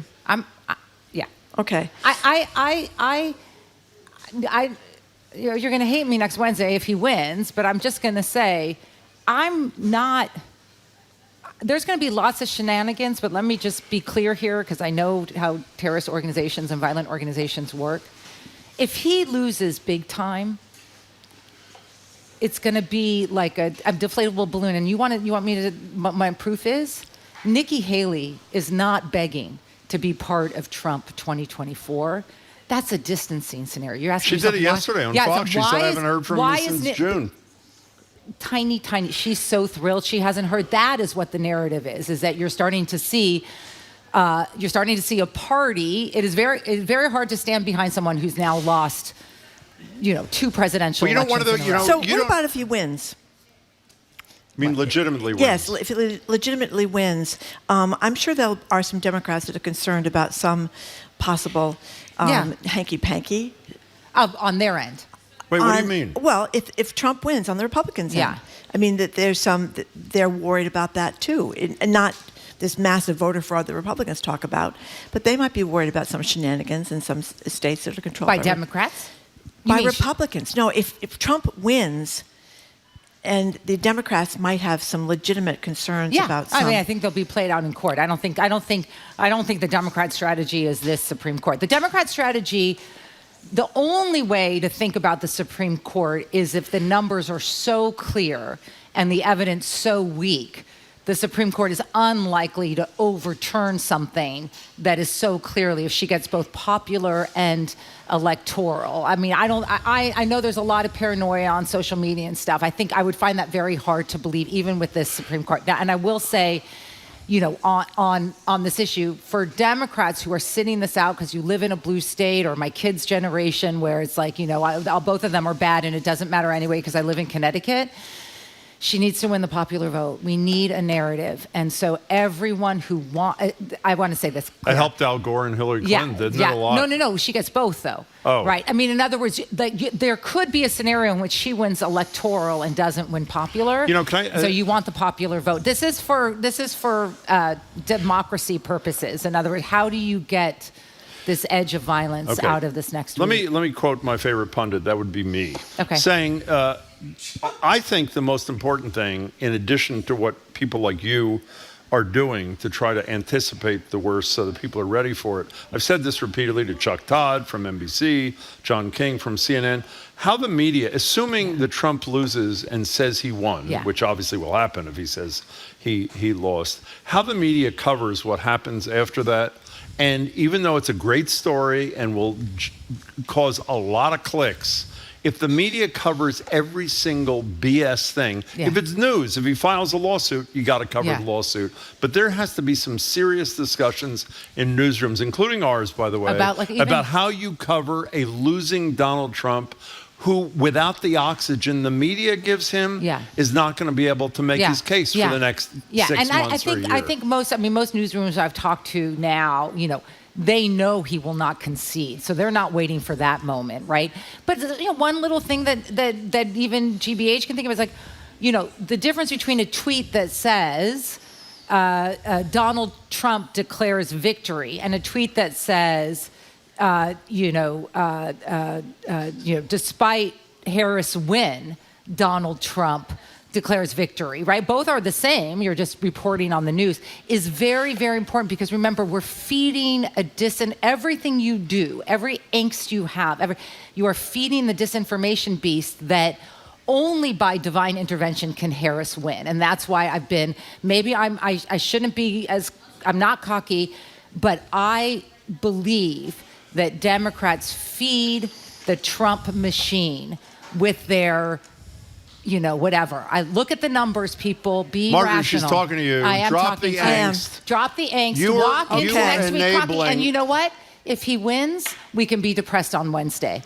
But right now, stop feeding that She's depressed disinformation beast. already. Okay. Juliette well, Kayyem. I'm nervous. I think I'm nervous. I'll try not to be Don't nervous. feed that Juliette. beast, I won't Margaret, feed the whoever it beast. is. Okay, I won't admit I'm nervous then anymore. Juliette Kayyem, it's nice to see you. Thank you so much. Thank you very much, Juliette Kayyem, She's for coming optimistic. in. Okay, we have been speaking with Juliette Kayyem, who is a national security expert. She was the former Assistant Secretary for Homeland Security under President Barack Obama. She's the faculty chair of the Homeland Security Program at Harvard's Kennedy School of Government. Thanks a lot, Juliette. Coming up, after a quick break, Massachusetts Secretary of the Department of Veterans Services, John Santiago, on veterans in this election and on Puerto Ricans being trashed at the Trump event at Madison Square Garden over the weekend. You're listening to Boston Public Radio, 89.7 GBH, live from the Boston Public Library and streaming on youtube.com/GBH News.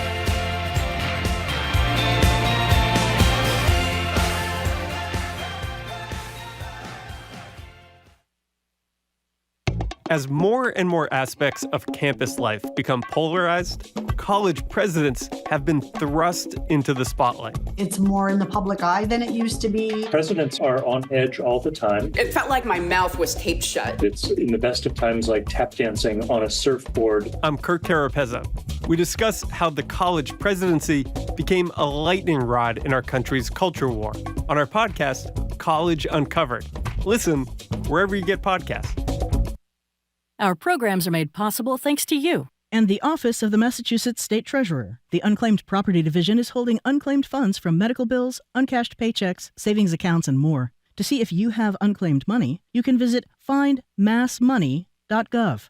And Boston Ballet, presenting Fall Experience, the dynamic season opener and Boston premiere of the season's canon from Crystal Pite, one of today's most in-demand choreographers. On stage through November 3rd. Tickets at bostonballet.org.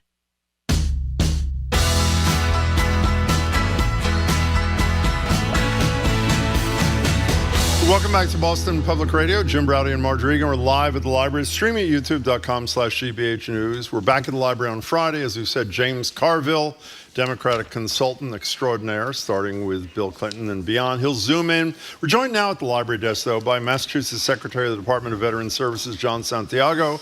He's a former state rep and a current physician. He's also a prominent political leader of Puerto Rican descent. We'll get to that in a second. But most importantly, much more importantly, all those things, he's the father of a 3-day-old. Congratulations. Secretary Santiago. Thank you. No, we're excited. Baby Julian is at home, healthy with his mother, and we're excited about welcoming number 2 to our home. Congratulations. That's great. Wonderful. How's your sleeping going? Well, my sleep has never been something to brag about, given the number of hats I wear, whether it's in the Army or as an ER doctor. But I'm excited about it, and we're thrilled. By the way, I should just say, he was in the military, was an emergency room physician, and a state rep at the same time. Is that not correct? Yeah, there's a couple of hats that I wear. And, Okay, we fine. like to keep busy, and there's so Before much he to do in became this world. You like to keep busy, okay. A committed public servant is what I like to I think that's apt. So, John Santiago, we have an election coming up on Tuesday. You may have heard that. Where are veterans in this race? Well, I don't. We're talking nationally, by the way. Sure. Yeah.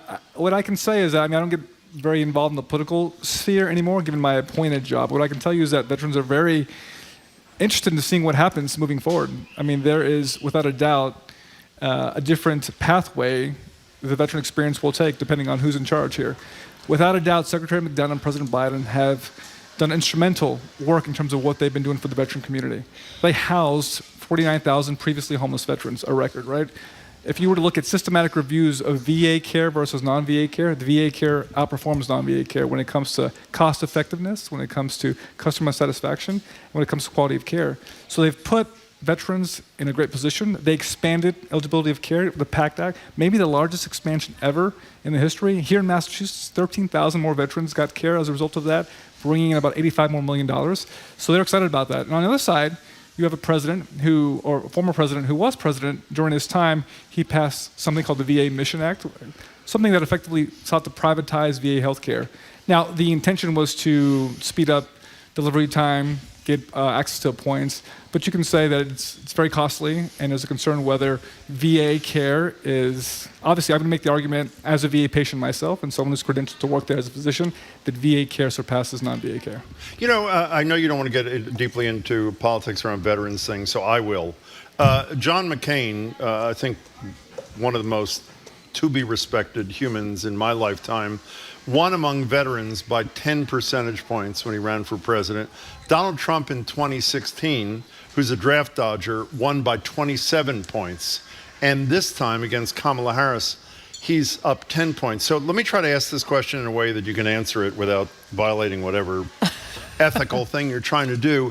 When you're not at work and you're sitting down with a fellow vet, and at the table with you, someone mentions that Donald Trump is reported to have said only suckers and losers, talking about veterans who lost their lives, disparaged John McCain. This is on the record. He likes those who don't get captured, calling the former chief head of the lead general in his administration, quote, "This is merely a moron." What does a veteran who supports Trump say to you? How does he or she get over those things and decide this is who should lead our country and people like me? Well, looking upon it at its face value, you're absolutely right. Those are some concerning issues. When I think about the dichotomy and the responses I get back from the veteran community, if there are veterans out there or folks who are very pro-military that support Trump, I think it has much more to do with our cultural ethos and cultural values. It's a similar thing what you're seeing with respect to the labor unions. You know, folks who have made the decision to not support President Biden or Vice President Kamala Harris, given the fact that this may have been the most pro-union president ever, right? And so I think it speaks to their cultural values and their concern about the future of this country. But you're right. I mean, veterans, very diverse community all across this Commonwealth, in this country. My experiences serving 2 times deployed, most recently a couple of years ago in Syria, fascinating experience. I mean, what I love about the military is being able to interact with folks all around this country and learning from their experiences, whether it's in rural Indiana, New York City, and learning about how many things we have a shared interest in this future and values. But you're right, there is a diversity of opinion and thought within the veteran community as well as the non-veteran community. When you say cultural values, what do you mean? That people from different countries or that were born No, I would say, Southern, right? Oh, okay. Conservative in nature, Okay. Republican ideology. I mean, typically in the military world, you try to keep a couple of things out of discussion, religion being one of those, and politics. But nevertheless, that doesn't always happen, and there are debates that come up, and discussions are had, and and opinions. There's a diversity of opinion, and people have these robust discussions. And but what I can tell you is that the veteran or the folks that are actively serving care very much about this country, care very much about its future as well. We're talking to the Secretary of Veteran Services in the Healy administration, John Santiago. You were born in Puerto Rico. I believe, if I read correctly in the Globe, your latest child was born on the day of the Madison Square Garden rally. That's a hell of a thing to tell him about in a couple of years when he's a little bit older. As someone of Puerto Rican descent, and as somebody who's just a decent, caring human being, I've known you for a while, what was your reaction to the, quote, jokes made by that guy and others at the Trump rally? Well, let me just say this. On that day, the 27th, at 10:22 a.m., my second son was born. And it is one of the proudest days of our life, right? My son is born. He's of Puerto Rican descent. My wife is not Puerto Rican, but she's an immigrant herself from France. And we're thrilled, we're excited. And to hear about some clown get up on stage at arguably one of the most well-attended political events of the season to say these damaging things about Puerto Ricans, who I would remind folks, they're all American citizens. Really the 3 million folks on the island, the 5-6 million here, these are our neighbors, small business owners. They disproportionately serve in the military. And for someone like me who served our country, who's really given his life to helping our neighbors and our country, and if it comes from a family who serve, it's disgraceful. And I should say, by the way, at least my opinion, when the hurricane hit in Puerto Rico during the Trump administration, putting aside the throwing of rolls of paper towels, it was fairly clear to me that he was not even aware that Puerto Ricans were citizens of the United States. He was like doing a favor for foreigners by distributing paper towels. We're talking to John Santiago, the Secretary of Veterans Affairs for Maura Healey. Before we get to Logan, why'd you take the job, by the way? Well, I was a state rep, as you know. Yep. I represented parts of Boston. Actually, this included my district, so I got to walk here today. I loved my job as an elected official. I feel like we did some amazing work, particularly during COVID-19. It worked as a physician as well. And I was deployed at the time. I was actually in Syria when I got a call from Governor-elect Healey to talk about this position. And her vision and desire, also with a sense of urgency, to really transform veteran services in the Commonwealth of Massachusetts in the setting and context of what happened during COVID-19, where over 100 veterans died. So I thought long and hard about that decision, and I called her back and I said, listen, Gov, I'm in. I believe in your vision, in your commitment to equity, and your commitment to serving those who served us. She was born in a naval hospital. Kim Driscoll, our lieutenant governor, is the daughter of is our favorite Navy brat. Her father served for 20 plus years. So it's because of them that we've been able to really transform veteran services and usher in a new era of veteran services built on accountability, trust, and just a commitment to them. I want to talk. I know we want to talk about, but before we do, just one last thing. Whenever last time Seth Moulton was here, obviously Marine, 4 tours of duty. I think people know Congressman Moulton. He created a PAC, an attempt to get not just military veterans, but people who've served their country to win races, run and win races, elected to Congress. I don't know, and the numbers are declining, as I'm sure you know, of military veterans in the Congress. What are the numbers like on Beacon Hill? I don't mean precisely, but what are they like? When I was there were there was a caucus of about 4 or 5, at least in the House of Representatives, that served or currently serving in the military. It's something that they uphold and they care for very much. As you said, there's a variety of ways to serve. I mean, I also serve in the Peace Corps as well, right? You could serve in the AmeriCorps, you could serve in the military, you could serve in government, right? I think the bottom line is that we have to have a commitment to serve those who served us and really be good stewards of our neighbors and our communities. And I think that's the ethos that I'm committed to, and folks like Seth Moulton, who I know, is committed to as well. What do you think about mandatory service? We talk about this almost annually on the show. I see a lot of polls that young people who'd be the ones that get dragged into mandatory service don't seem to be too opposed to it. And military would be an option, but not mandatory military. Some mandatory service, let's say post-high school, to your country, to your community. Well, to make something mandatory this day and age, particularly given how things have progressed and what the new generation thinks, I think would be challenging. But I think if you were to incent that, whether it's free college, money, what have you, you would, I believe you would have a significant interest in this. I mean, the Peace Corps for me, serving 2 years in the Dominican Republic, really changed my life, really set me on a path. Well, first of all, you're living there. You're living with no water, no electricity, no bathroom. You're seeing the world from a different set of eyes, knowing that you will be leaving that place in 2 years. But I just learned so much about myself and the community. And those lessons there in organizing poor communities, particularly those historically beset by racism and all these things, they taught me the skills that I needed to be successful here on this. I mean, the skills I use as a physician are traced to my work as a Peace Corps volunteer, what I do in the Army, what I do today as a Secretary of Veteran Services. So before we get to what's going on in Massachusetts here, tell us about what you're doing in South Korea.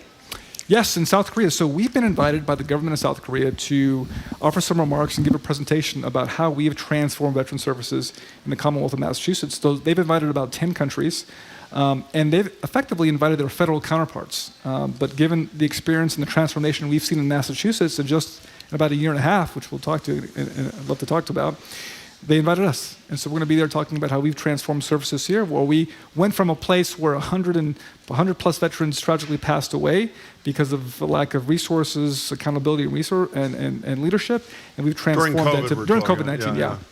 So tell us about this leadership that merited you and your colleagues being selected to go to this international confab of veterans. Yeah, representing the whole United States. Yeah, well, I think a couple of things that I'd like to highlight. And again, really a testament to Governor Healey and Lieutenant Governor Driscoll and their vision and urgency to get this done. They said, we have to fix this situation. We have to rebuild trust in the veteran community, and we need to be out there and engaging folks, right? And so we've been able to do that And look at the outcomes as well. You have 2 veteran homes, right? They are now licensed by the Department of Public Health. They now have administrators that are skilled nursing facility administrators, which never happened before, right? Chelsea and Holyoke. Chelsea and Holyoke. We have a new building at Chelsea, state of the art. We expedited the delivery of that by about a year. At Holyoke, we secured $500 million to build a brand new one. The topping off is next week. We've installed electronic medical records at Holyoke. We're going to do it next week at Chelsea. We've really completely restructured management there, and the outcomes are bearing that as well. So we're doing it there. We're doing it in the legislature as well. We passed the most comprehensive veterans legislative package in history called the HERO Act. This is HERO Act? Yes. Yeah. Tell us about that. Well, it's something that we wanted to do to really advance the quality of benefits and services for veterans across Massachusetts, which we historically do a pretty amazing job here for those benefits, but we could do better. So what we did is we engaged folks, right? We met folks, heard about their ideas, did a spreadsheet looking about what's happening across the entire country, worked closely with our legislative colleagues in the House and Senate. Governor Healy put out a bill within 8 months of our secretariat. The House built on that bill, much to their leadership, and credit to them and Jerry Cassidy, their chairman of Veteran Services. And the same thing with the Senate and John Vilas and their chairman. And again, we passed 30-plus provisions, expanding benefits, modernizing services, and really a focus on inclusivity and just supporting and honoring our veterans. I know that Healy and you are deeply concerned about homelessness among veterans. Was that part of this HERO thing, or tell us what's going on there? Yeah, there are components to it for sure, but without question, as you know, housing is the first, second, and third priority of our governor and our legislature, not to speak for them, but everyone cares passionately about that. They passed the largest housing bond bill in history, and Governor Healy challenged all of us to think about housing in our respective secretariats. And so we put forward the largest one-time dedicated funding to address veteran homelessness with the goal of getting us to functional zero, where homelessness is brief, rare, and non-reoccurring. And so we've invested $20 million working in partnership with not just nonprofits, but with municipal and regional entities, and we're seeing some significant improvements. And our goal is to get us to functional zero in the next couple of years. I will say that when Governor Patrick was the governor, they made some significant headway with this, with some federal investment. It's been stagnant over the past couple of years. That's why Governor Healy, Lieutenant Governor Driscoll, and their agenda on housing, affordability, and competitiveness, we're doing that in a homelessness veteran space. You know, John Santiago, one of the things you hear quite often these days with people concerned about more migrants coming to Massachusetts is that the homeless vets are getting the shaft and the migrants are getting the places that homeless vets would otherwise get. What is your response to that? Well, it's classic divisive politics here, particularly in this era of American politics. But you know what? We can do both, and we have been doing both, right? I can tell you that my work as Secretary of Veteran Service has not been impacted by this. In fact, we are investing more in veteran services than we ever have before. We are engaging more veterans than we ever have before, right? And so we're doing this, and we're doing that by creating efficiencies, strategically partnering with agencies, including the VA, and making this go. And the impact of the migrant situation hasn't impacted me. In fact, as you may know, which is well documented, the old Chelsea Veterans Home, which is scheduled to be demolished in the next couple of months, that was one of the temporary holding sites. And that did not impact our care or quality there. John Santiago, we have a text from William in Marshfield who says, as a veteran, how can you get the word out about the expanded veterans benefits in the HERO Act? I mean, I bet funny you say that. Okay. We've been on this town hall all over this. I was just in Plymouth County yesterday, was just in JP. We have a pretty active town hall. Working with our veteran service officers, these are city and town municipal office holders. It is statutorily required here in the Commonwealth that if you're a town of 16,000, I believe, that you have to have a VSO. So you have 200 of these throughout the Commonwealth. These are your frontline providers, and they don't work for me, but they are so central to us getting the word out, getting folks connected.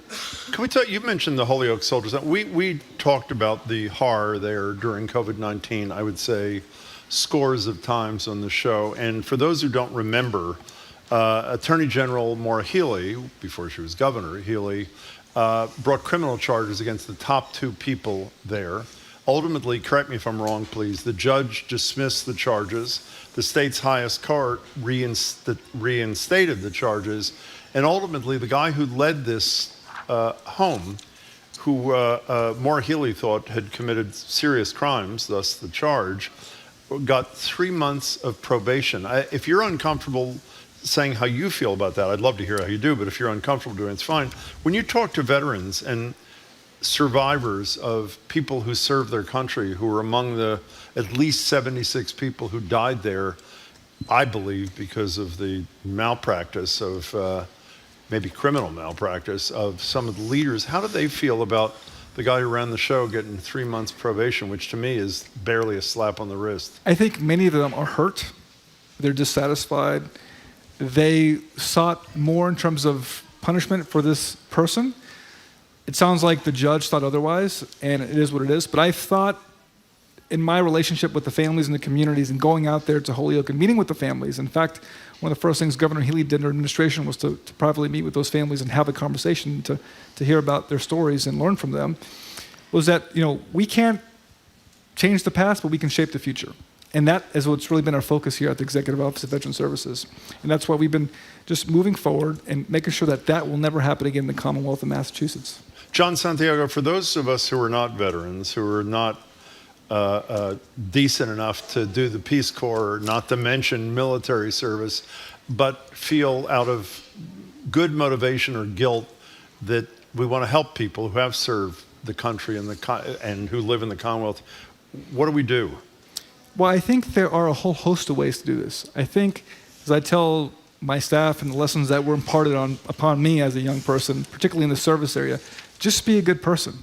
Just be a good person to your neighbor, to your family, to your loved ones at the workplace, right? This place and this world that we live in is so complicated. And I think the lessons I've learned abroad, whether in the Peace Corps or in the Army, or the lessons I still learn in the emergency department every day, is that there's a lot of sadness and death and dying in this world. So if we can be good to one another, right, this world will be a whole lot better place. And I think when the comment about Puerto Rico happened and the juxtaposition with my son, who I think is beautiful, being compared to garbage, and the irony with that, I thought about just thinking about forward. I serve because I love this country, what it's done for me and my family, and I thought the least I could do is give back, right? And that's kind of been my ethos as a young person. So that would be my kind of cry to folks out there looking to serve. Congratulations on the job. Congratulations on the kid. It's great to see you again. Thank you very much, John Santiago, for coming in. We much appreciate it. We have been speaking with Massachusetts Before you go, Secretary. are you still doing the doctor? Are you practicing? Yeah, every once in a while I'll do a shift on a Friday night. Yeah. You got to keep busy. Got to keep busy, okay. Okay. We've been speaking with Massachusetts Secretary of the Department of Veterans Services, John Santiago, and thank you very much for all your service, John Santiago. Up next, we're going to read your text about the people who are choosing to not vote for president in this election. We'll hear what you had to say. You're listening to Boston Public Radio, 89.7 GBH. We are broadcasting live from the Boston Public Library and streaming at youtube.com/GBH News.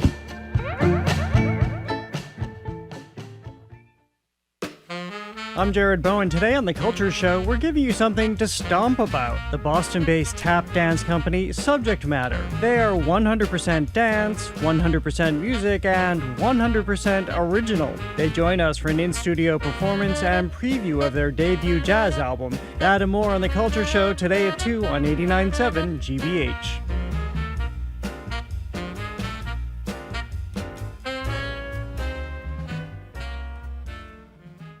Support for our programs comes from you. And Rockland Trust Bank, helping foster healthy relationships with money by providing education and resources to the community, one neighborhood at a time. Rockland Trust Bank, where each relationship matters. Member FDIC. And Boston Children's Hospital, ranked the #1 pediatric hospital in the world by Newsweek. Boston Children's, where the world comes for answers. bostonchildrens.org/answers. Welcome back to Boston Public Radio. Jim Browdy, Marjorie Egan, live at the library, streaming at youtube.com/GBH News. Jeff Jacoby, longtime conservative columnist for the Boston Globe, writes in the paper he will not vote for either candidate in this election, that he claims in good conscience, support Trump, whom he describes as crude, bigoted, unhinged, paranoid, egomaniacal, or Harris, who he describes as singularly unimpressive, uninformed, and unserious. And I think you'll remember our monthly guest on the show, Charlie Baker, credit to him for saying repeatedly he would not vote for Donald Trump, but he also said he would not vote in the election. And we had some back and forth with Governor Baker about that as well. As I said to him, it drives me nuts. Meanwhile, ultra-conservative former Congresswoman Liz Cheney, not to mention her dad, is on the campaign trail stumping for Harris because she believes someone who supports the Constitution, even if you don't agree with them on a lot of policy matters, is better than someone who actively tried to subvert it. I tell you, I have never voted for a Democrat. But this year, I am proudly casting my vote for Vice President Kamala Harris. I know we'll talk about this in a second. I have never heard a decent excuse for anybody choosing not to vote in an important election. What are the texters saying, Well, we have Margaret? a lot of people who are not voting. And by the way, I hadn't thought of what Juliette Kayyem said. What'd she say? Well, our vote counts in terms of the popular vote. And if you want to get an electoral, if you are a Harris fan or a Trump fan, for that matter, you want to win the popular vote as well as the electoral vote. Very Obviously, good point. Massachusetts is part of the popular vote. But anyway, here's what some of the people are saying. This is from John and Beverly. My daughter is 28, and she's opting out of this election because of Gaza. Here's a person that says, I'm not voting for president because I'd like to see the Democratic Party lose some ground in blue states. Then maybe they'd start making an effort to build a broad coalition of working people instead of kowtowing to millionaires and billionaires and bragging about owning a gun. I guess that's a reference to Harris saying she has a gun in her home. Paula from Hingham, as for the noon question, not making a choice is still making a choice. We have another one. How do you feel about this? Well, I think, Don't people, tell me you think this is people, okay. People died in the United States of America to get the right to vote. If you're an African American, I'm not an African American, obviously, but I think the fact that people have been denied the right to vote, we don't ask much of Americans, right? We don't ask people jury to go, duty, and that's about it. Yeah, and I think if you can't vote, I don't get it either. But we have a lot of people who say this. Here's Linda in Quincy. My 40-year-old son is a lawyer, says he would never vote for Trump, but he can't vote for Kamala Harris again because of her non-support of Palestine. He says Mass will go for Harris, so he's planning to vote for a third party as a protest. He's voting, but he's voting for a third-party person as a protest. Then we have a couple of other people. Can I read one here? Peter on the North Shore. Look, I know Darth Vader belongs to the dark side and that he blew up a planet, but I just don't know enough about Princess Leia's economic plans, to which I say, learn about her economic plans and then decide if you're going to vote for her. I can't believe you're not more worked up over this thing. How do you feel about your fellow journalists when someone says, people I respect a lot in journalism say I can't vote because even though it's a secret ballot, it would expose my bias? Well, we don't know how you're going to vote. And is the intimation that if you don't vote, you don't have a point of view on the issues? Yeah, I mean, really? I think that's kind of ridiculous, especially if you're a commentator or somebody who's paid to offer their opinion. Here's a couple of people that are very mad at Jeff Jacoby. Here's Lane in Jamaica Plain. My reaction to Jeff Jacoby's op-ed, disgusting. He describes Harris, quote, she is singularly unimpressive, uninformed, unserious, her frequent retreat into gibberish and inanities was cringeworthy even before she became the Democratic nominee. What, says Lane in Jamaica Plain? She's writing to Jeff Jacoby right now to complain. Why is it not enough? I'm sort of channeling Liz Cheney. One person tried to overthrow the government of the United States, and one person supports the Constitution of the United States. Let's assume, like Liz Cheney, you disagree with that latter person on every single issue. Why is that not enough to decide, I'll hold my nose and vote for the person who actually believes in constitutional government? Well, a lot of people that are saying are not voting, saying it doesn't matter in Massachusetts because we're a blue state. Here's another one that says only votes in swing states make a difference. Understandable. A Massachusetts voter would vote for someone else or not vote at all. So we have a lot of people who seem to think it's okay not to vote. I don't agree with them. Obviously, you don't agree with them, but I think again. The popular vote may not determine the election, but it does matter. Exercise your franchise, even if it didn't matter. And the other thing is, like I said, we don't get asked to do almost anything. The idea that you can't get yourself to the polls or vote early or something like that. Here's Catherine Ryle, and I should have said this. If you choose to protest by not voting in this most consequential election, I don't want to hear your complaints about anything for the next 4 years. Amen. Contribution to GBH, your donation could be doubled by your employer through our matching gifts program. Find out if your donation can be matched at gbh.org/matchinggifts. Support for GBH comes from you And Music Worcester, presenting the return of violinist Maxim Vengerov and pianist Polina Osetinskia to Worcester's Mechanics Hall on Sunday, November 17th. More at musicworcester.org. And Comcast, offering Xfinity Internet, designed to provide a connection for home networks so everyone can be online at once, even during peak hours. More information at xfinity.com. Trusted, local, news. You're listening to 89.7 WGBH, HD1 Boston, online at gbhnews.org. GBH News with NPR. What matters to you? I'm Jim Browdy, ahead on Hour 3 of Boston Public Radio, live from the Boston Public Library. It's naturalist and author Sy Montgomery, the pride of Hancock, New Hampshire, on her latest book, What the Chicken Knows. She'll join us to talk about the bad eggs, spring chickens, and roost rulers, and other headlines from the animal kingdom, including crows acting on decades-long grudges. I'm Marjorie Egan. Then it's a special edition, Wednesday, Am I the A-Hole on Boston Public Radio. This week's issue, a tale as old as time. A disgruntled kid is upset at the prospect of having to share Halloween candy. Who's the a-hole?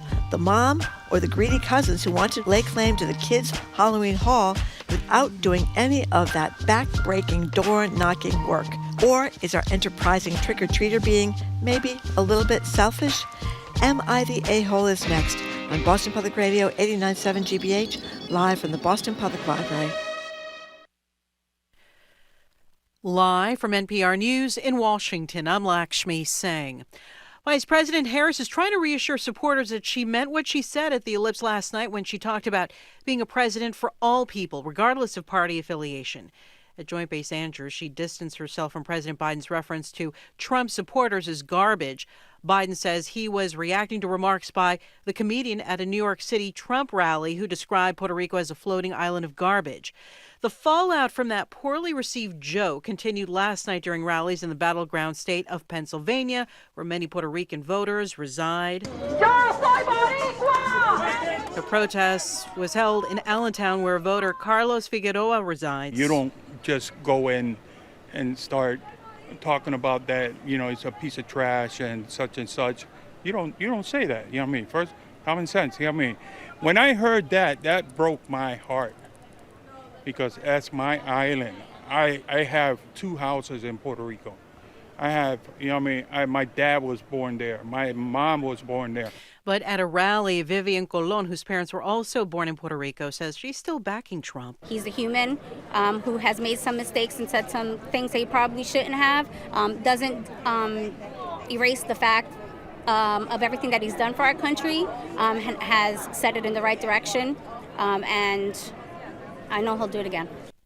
Secretary of State Antony Blinken says he is taking steps to modernize the State Department. NPR's Michelle Kellerman has details. Secretary Blinken says he believes the changes that he's been making benefit Americans at home and abroad. There are 5 new embassies in the Pacific, a new bureau on global health, new climate-focused jobs, and some basic changes in how Americans apply for passports. Americans can now renew their passports online without leaving their homes or putting anything in the mail.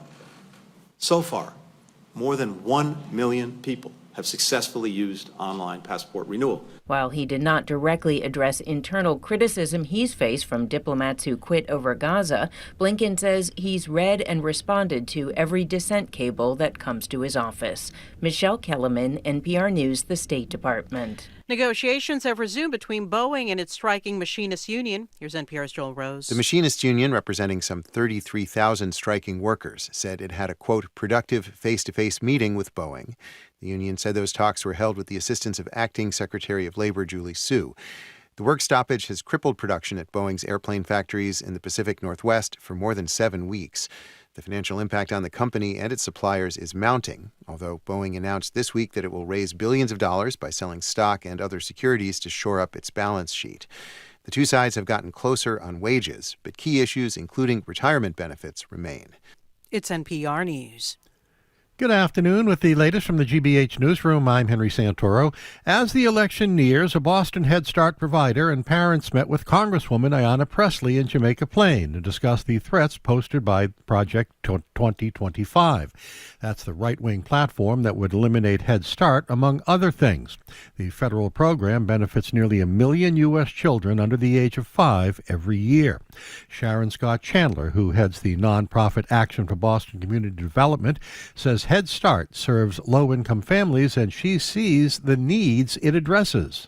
We see it day to day. I mean, we don't need a study to tell us that children and families benefit from Head Start. They go on. We had one mom say, her daughter is in an honors program in high school, going off to college. ABCD is one of the largest providers of Head Start programs in Massachusetts. As several Stop and Shop locations here in the Bay State prepare to close up shop at the end of the month, 2 stores in Worcester County are preparing to donate thousands of pounds of any remaining food items to the Worcester County Food Bank. Over the summer, Stop and Shop announced the closure of more than 30 stores that were underperforming, including stores at 545 Lincoln Street in Worcester and on Boston Turnpike in Shrewsbury. Between October 1st in 2023 and September 30th, 2024, Stop and Shop's Shrewsbury location alone donated more than 90,000 pounds of food to the food bank, enough food for more than 75,000 meals.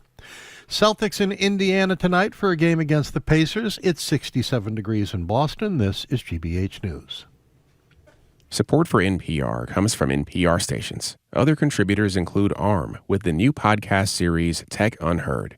ARM CEO Renee Haas talks to tech company leaders like Jensen Huang from NVIDIA, who are working to help shape the future of computing. Available on all podcast platforms.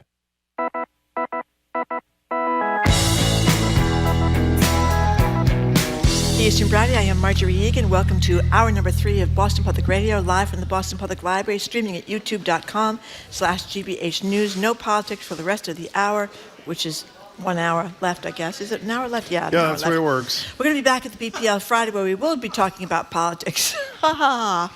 James Carville, the raging Cajun, who was the brains, or some of the brains anyway, behind the Bill Clinton campaigns back in the 1990s. He said it's all about the economy, stupid. He's going to zoom in to talk about this race, and he was one of the big guys that pushed to get Joe Biden to step aside in this race. I just want to be, since I chided you a minute ago, Jamie, the show does end at 2, like it does every day for like 15 years. Is that correct? For 15 just want years, to be clear. yeah. Okay. But I'm so wrapped up sometimes, Jim. The time just flies. Oh, I no, don't it's even incredible. know what time it could be. That's a beautiful thing, Thank Marjorie. you. Joined on Zoom by the pride of Hancock, New Hampshire, and our show, by the way, Sy Montgomery, naturalist and author. Her forthcoming book, which I'm holding in my little hand here, What the Chicken Knows.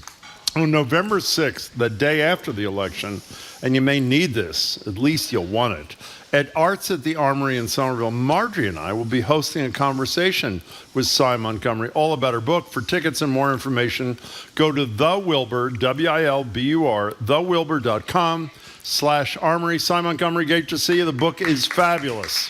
No, I cannot wait to see both of you in person. I know. Nor can we. We're really looking forward to it. But before the book, we have some baby turtle news, apparently, that we'd like to discuss. What's up? Yes. What yes, happened? These are famous baby turtles. These are your friends. There's baby Jim Browdy and little Marjorie Egan. I love it.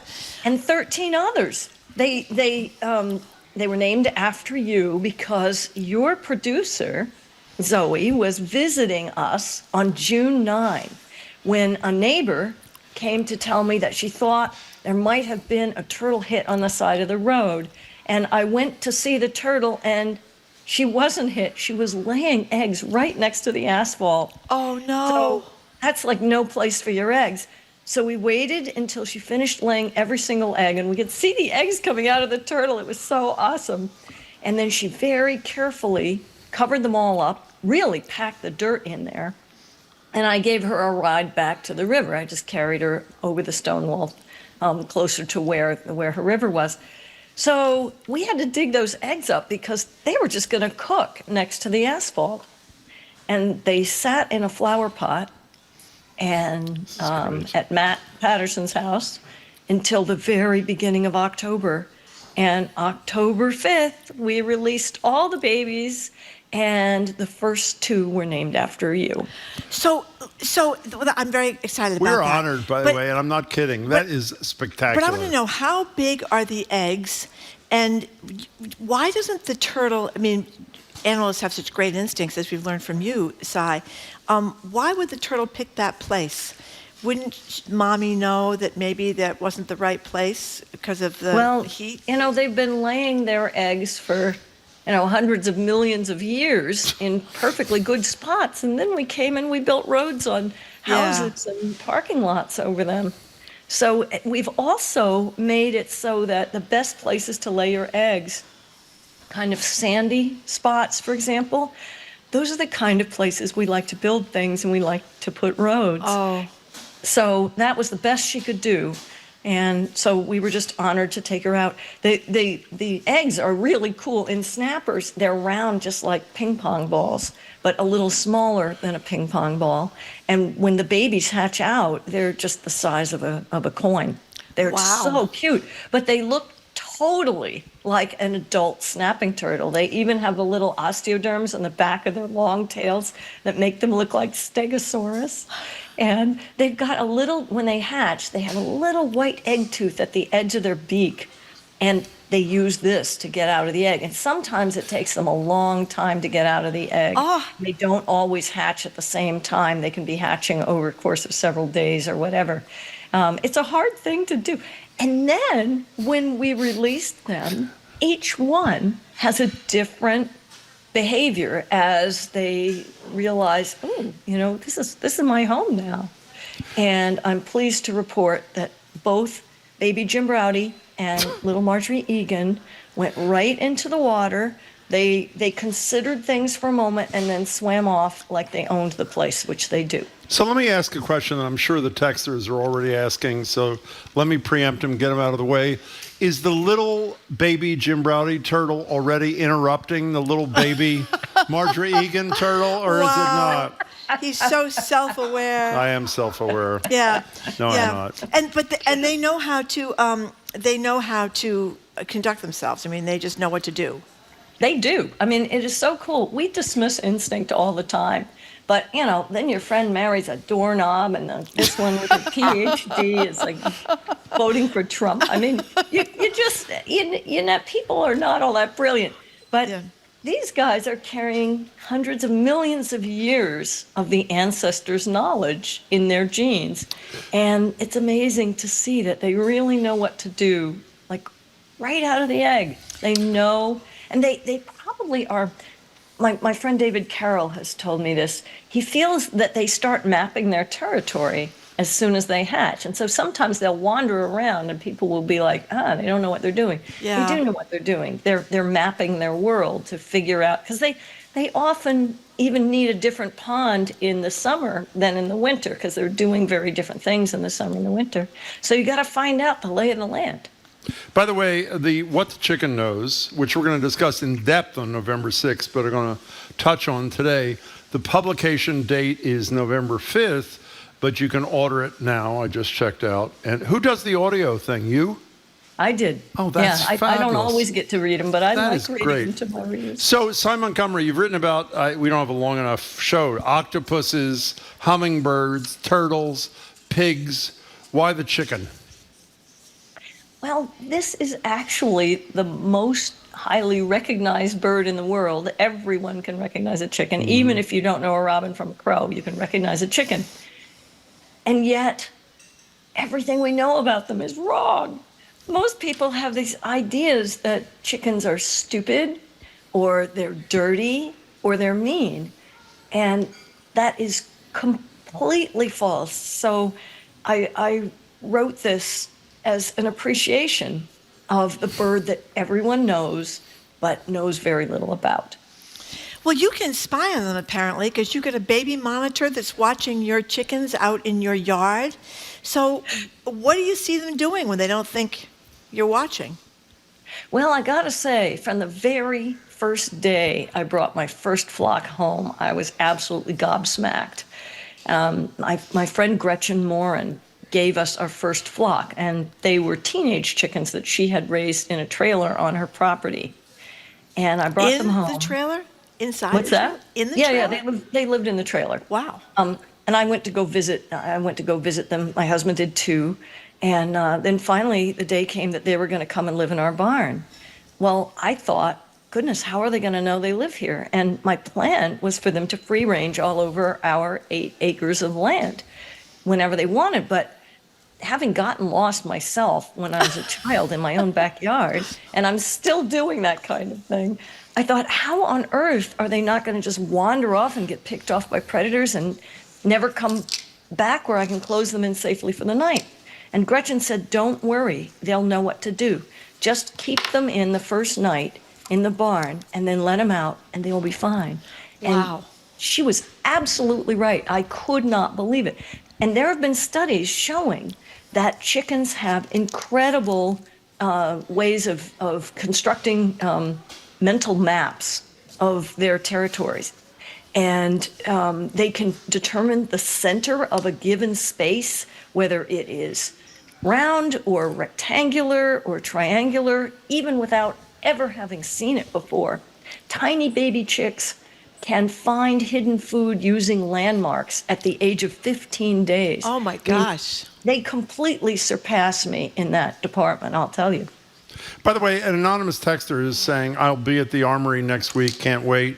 Will there be books for sale at the event? I'm assuming that there'll be books at the event, obviously, right? Yeah, Okay. there should be, and I'll sign them for folks if they want. Fabulous. Sy, one of the things I was sort of surprised about, because my relationship with a chicken, I shouldn't even tell you, is mostly eating one, and I can't even make eye contact with you when I say something like that, but I want to be honest.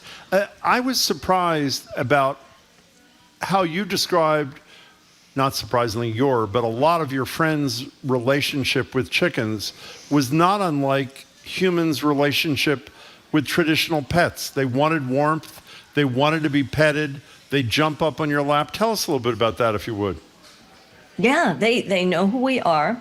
Chickens can recognize 100 faces, including human faces. I was stunned by that. That's incredible. Yeah, I know. It's amazing. It's like half the time I don't recognize people who I know well. It's so sad.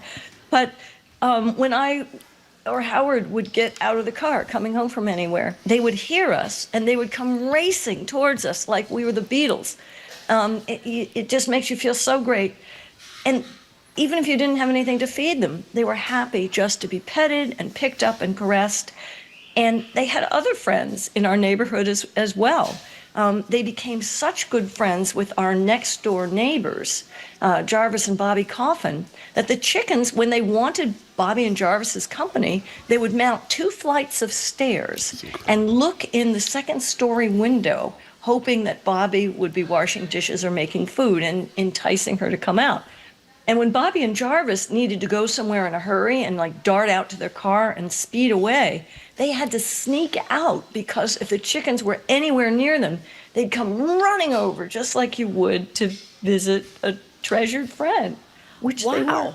It's incredible. We're talking to Sy Montgomery, the latest book out November 5th. You can pre-order it now, What the Chicken Knows, a new appreciation of the world's most familiar bird. So I hate to bring in a tragic note here, but what does that mean if one of them gets disappeared because someone's going to cook them? Well, it doesn't happen at our house, as you can imagine. What a shock. I'm sure it does not. Right, although we have had hens disappear because New Hampshire has lots of predators coming back, which I'm grateful for because the ecosystem's being restored. Yeah. Amazing. But we have looked out the window to see a fox carrying a chicken off. Oh. We had a bobcat kill a chicken, and as Howard and I were standing in the yard saying, you know, it was right there where we found the feathers, and the bobcat came out right then and was not 10 yards away from us. It was amazing. It was thrilling to see the bobcat. But yeah, and one time we had an owl take a chicken. And this was odd because it happened during the day. There was snow on the ground, and I didn't see it, but I could see the wing prints of the owl as well as the chicken's feathers. But incredibly, 2 weeks later, who comes trudging out of the wood but that chicken? who'd been, I don't know where, the owl had dropped her, and she had somehow found her way back to us. Oh, my God. Wait a second. You said chickens can recognize 100 faces. You can tell the difference between one chicken and another chicken? You? Oh, yeah. You totally can. Of course you can. And it's particularly easy if they're different breeds, for example. Well, okay. But, there's subtle differences in their combs and their wattles and their personality, too. Some are voting for Trump, some are voting for the None other are candidate. voting for Some Trump, are not voting I at all. promise. You promise. Brian McGraw used to be editor of the Boston Globe. We have him on a lot of time talking about politics and media issues. He wrote a book called How a Rooster Made Me a Family Man. He was talking about how he moved into the home of his future partner who had a rooster. And the rooster Who's a vet. Right, and the rooster didn't like Brian at all. He thought because he was a man.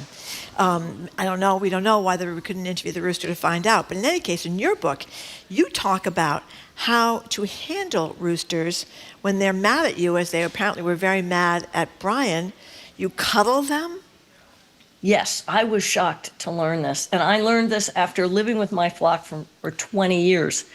Across the street and a little bit of the ways down, Ashley Nagley used to run a rooster rescue. She still has roosters, but she's not accepting any more roosters. But the thing is, roosters, sometimes they're such great protectors of their flock that they'll perceive a person as a threat and attack them with their spurs, which can be a problem. Now, very few people intuitively would respond to this by picking up the attacker and cuddling them and carrying them around for the rest of the day right next to their heart. But that is what you do. And it has worked for her. I've met her roosters that you'd never hope to meet more kind gentlemen than her roosters, who she has tamed. There's one who every morning, he actually figured out how to open the door. He knew how to work the doorknob. And he would open the door, let himself in, run up the flight of stairs to where the bedrooms are, and there he would crow. And another one loved her and her husband so much that when her husband would be fixing the car, the rooster would sit there observing carefully everything the husband did fixing the car, as if he was going to go fix his car next. And he would also bring her thoughtful little gifts. One day he dismantled part of I think it was a sink unit, and brought her the gasket and some of the metal parts. So, they can be adorable. And her two children, great kids, love cuddling these roosters. They will not peck you. They will not spur you. And they're just very happy, well-adjusted guys. So she says, if you want to learn more about the book, you're going to have to come to the Armory in Somerville on November 6th for a discussion between Marjorie, me, and Sy Montgomery. Can we spend a few minutes on another story about a bird that I have to say is one of the most amazing stories I've ever read in my life? In the New York Times, the title of which, it's from a couple of days ago, If You Think You Can Hold a Grudge, Consider the Crow. And I thought it was going to be a cute, humorous story. It's neither. It's a hard news story about crows, which allegedly, according to researchers, can hold a grudge for as long as 17 years, Sy Montgomery. So, That's right. Worse than you, Jim. Go back. No, not worse than me. Go back to the beginning and fill in a blank or two for us. What's the deal? Well, it starts out telling about people who have been attacked by crows, like, the birds, Alfred Hitchcock. And most of the time, the people are kind of confused about why is this happening. But the person who knows why it's happening is John Marsloff, who has been studying crows since, I think like 2006. It was in 2006 when he captured 7 crows to band them so that he could study them. I think he also was doing radio telemetry studies. He knew that crows recognize human faces because a lot of birds do, and we have plenty of evidence for that. So he wisely donned a Halloween mask when he was doing this. Well, then he thought, you know what, I'm just going to put on this mask and walk around campus and see what happened. And the 7 crows were so traumatized that they screamed at him, and they got everyone else in their flock, which is called a murder of crows, mad at him. And they would dive bomb and scream at the man in the mask, not when he took the mask off. And this is what happens when crows believe that you have wronged them, or someone who looks sort of like you. Yeah. Wronged them. I mean, there can be cases of mistaken identity. But I have to tell you that before I finished the article, I knew exactly what the solution to this problem would be. Which is befriend those crows, offer them something delicious to eat, and you'll change your reputation. Same with me. So, what do crows eat? Well, they'll eat anything. Anything, they okay. Actually, will eat carrion. Yeah. They would like a sausage, Jim. If you want to she knows how I feel about sausage. Sy Montgomery, just so people don't think this is out of whole cloth, whatever that expression is, can you briefly describe what Marsloff, the doctor, did, the researcher did, that allowed him to conclude, I wasn't making this up, that a crow can hold a grudge for 17 years? What did he do there? Well, he continued to wear the mask or have others wear this mask. And for 17 years, the crows continued to attack and scream at him and blame him for everything until one day they just stopped. And what is so interesting is that while crows can live a while, probably there's a very good chance that the 7 crows who actually experienced the trauma of being caught and measured and being fitted with bird bands and maybe telemetry, those crows may have been gone. This was all cultural transmission. So there probably were crows yelling at him for a while who didn't even really have a bad experience with him. They just heard about it.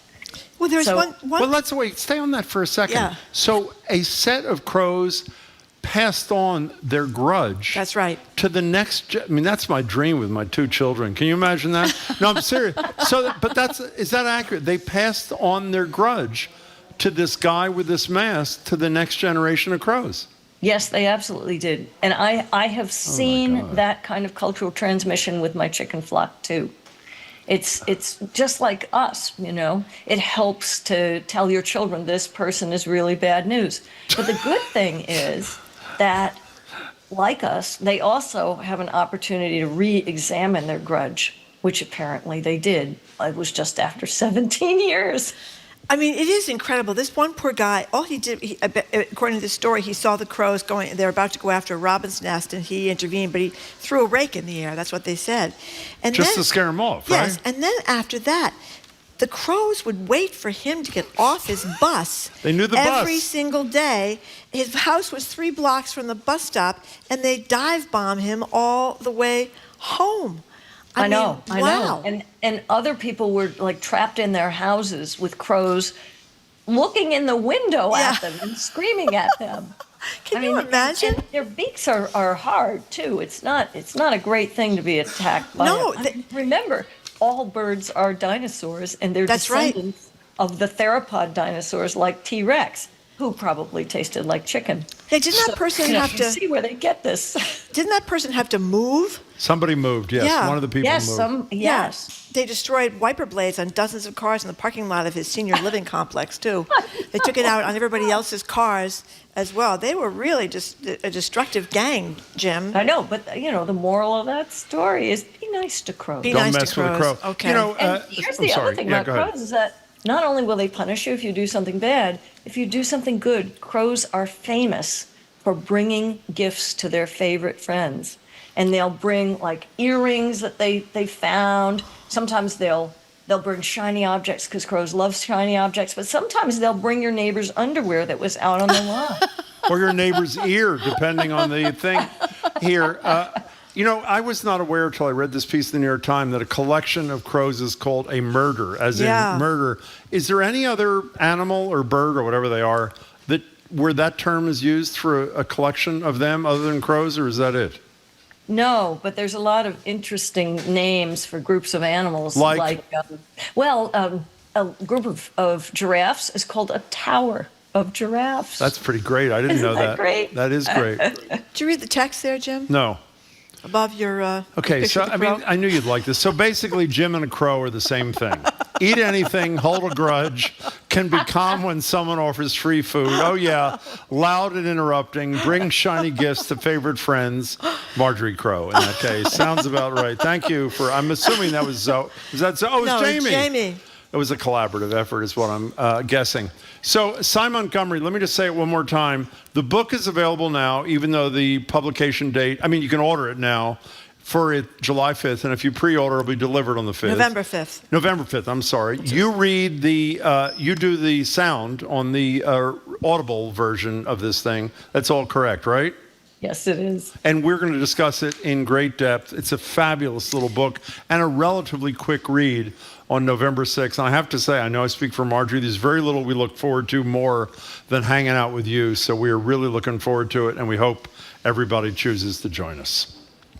Thank you so much, Good to see you, Sy. Sy Montgomery. See you soon. Great talking to you. Next week. Can't wait to see you next week. That's right, the day after the election. Oh, my gosh. We've been speaking with Sy Montgomery. She's a naturalist and author. The newest book that we've been talking about, which, as Jim says, you can order it now. It's going to be available November 5th, and it's going to be available en masse at our event on November 6th. It's called What the Chicken Knows. We're hosting an event with Sy November 6th, the day after the election, at the Arts of the Armory in Somerville. For tickets and more info, go to thewilbur.com/armory. Okay, up next, we continue our week of Halloween and candy talk. Just can't get enough of that. But it has an Am I the A-hole twist. It does. Yes, it does. Are parents allowed a parental tax on trick-or-treat candy, or are they jerks for exploiting the fruits of their kids' Halloween labor? That is our Am I the A-hole question. Our number is 877-301-8970. You're listening to Boston Public Radio, 89.7 GBH. We're broadcasting live from the Boston Public Library and streaming at youtube.com/GBH News.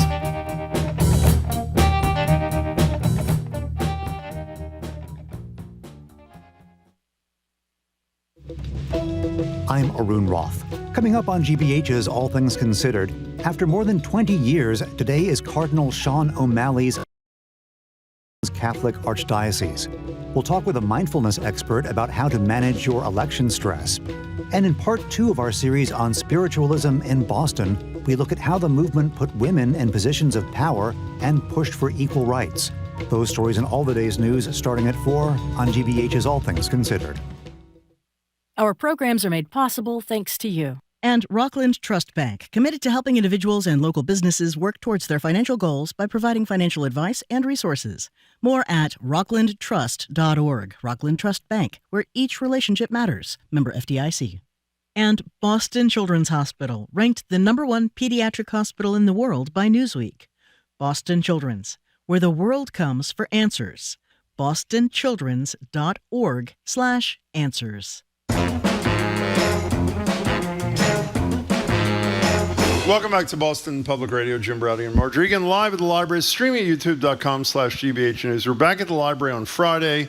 As we've said, James Carville, who we've never had on before, actually, the legendary Democratic political consultant, will zoom in just 3 days before Election Day.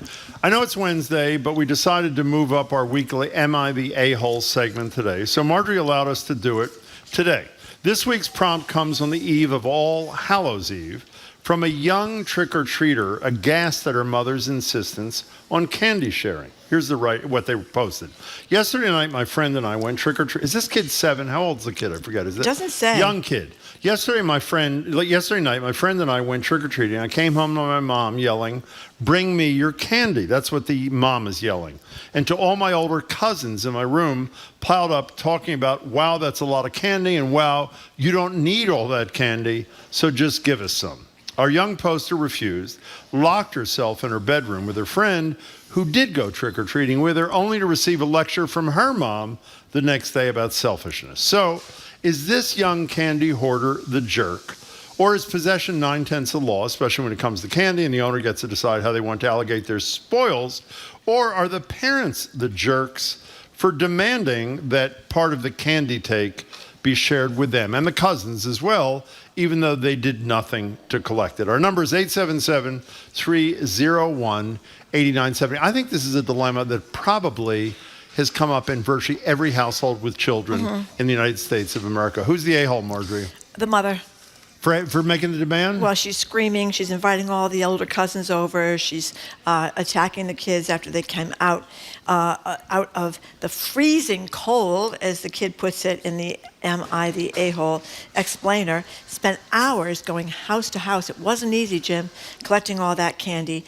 And it's not just the mother she doesn't want to share with. She's got all these cousins, and they didn't go trick-or-treating either. So wait, who you think the adults are the a-holes? Is I that do. correct? Yes, I do. Well, we once again do not agree. I would say the single digit, I believe it's a single digit, the young child who did the trick-or-treating. Have you ever had a kid come home from trick-or-treating who did not have enough candy for like 11 people? No. Is that correct? Well, what you do is you wait till the kids go to sleep, and then you kind of rifle through the candy. Well, we're going to talk about that in a couple of seconds. I'm not talking about the surreptitious gaining of candy. I'm talking about the requests that should be granted. Sort of one of our colleagues said it was sort of a room and board taxation scheme. Give me a little of what you got. The number is 877-301-8970. One of the funniest things Jimmy Kimmel does, I think he does it every year as far as I know, he invites parents to film themselves pranking their kids, telling the kid that they've eaten all their Halloween candy. Here's just a little piece of the 2022 edition.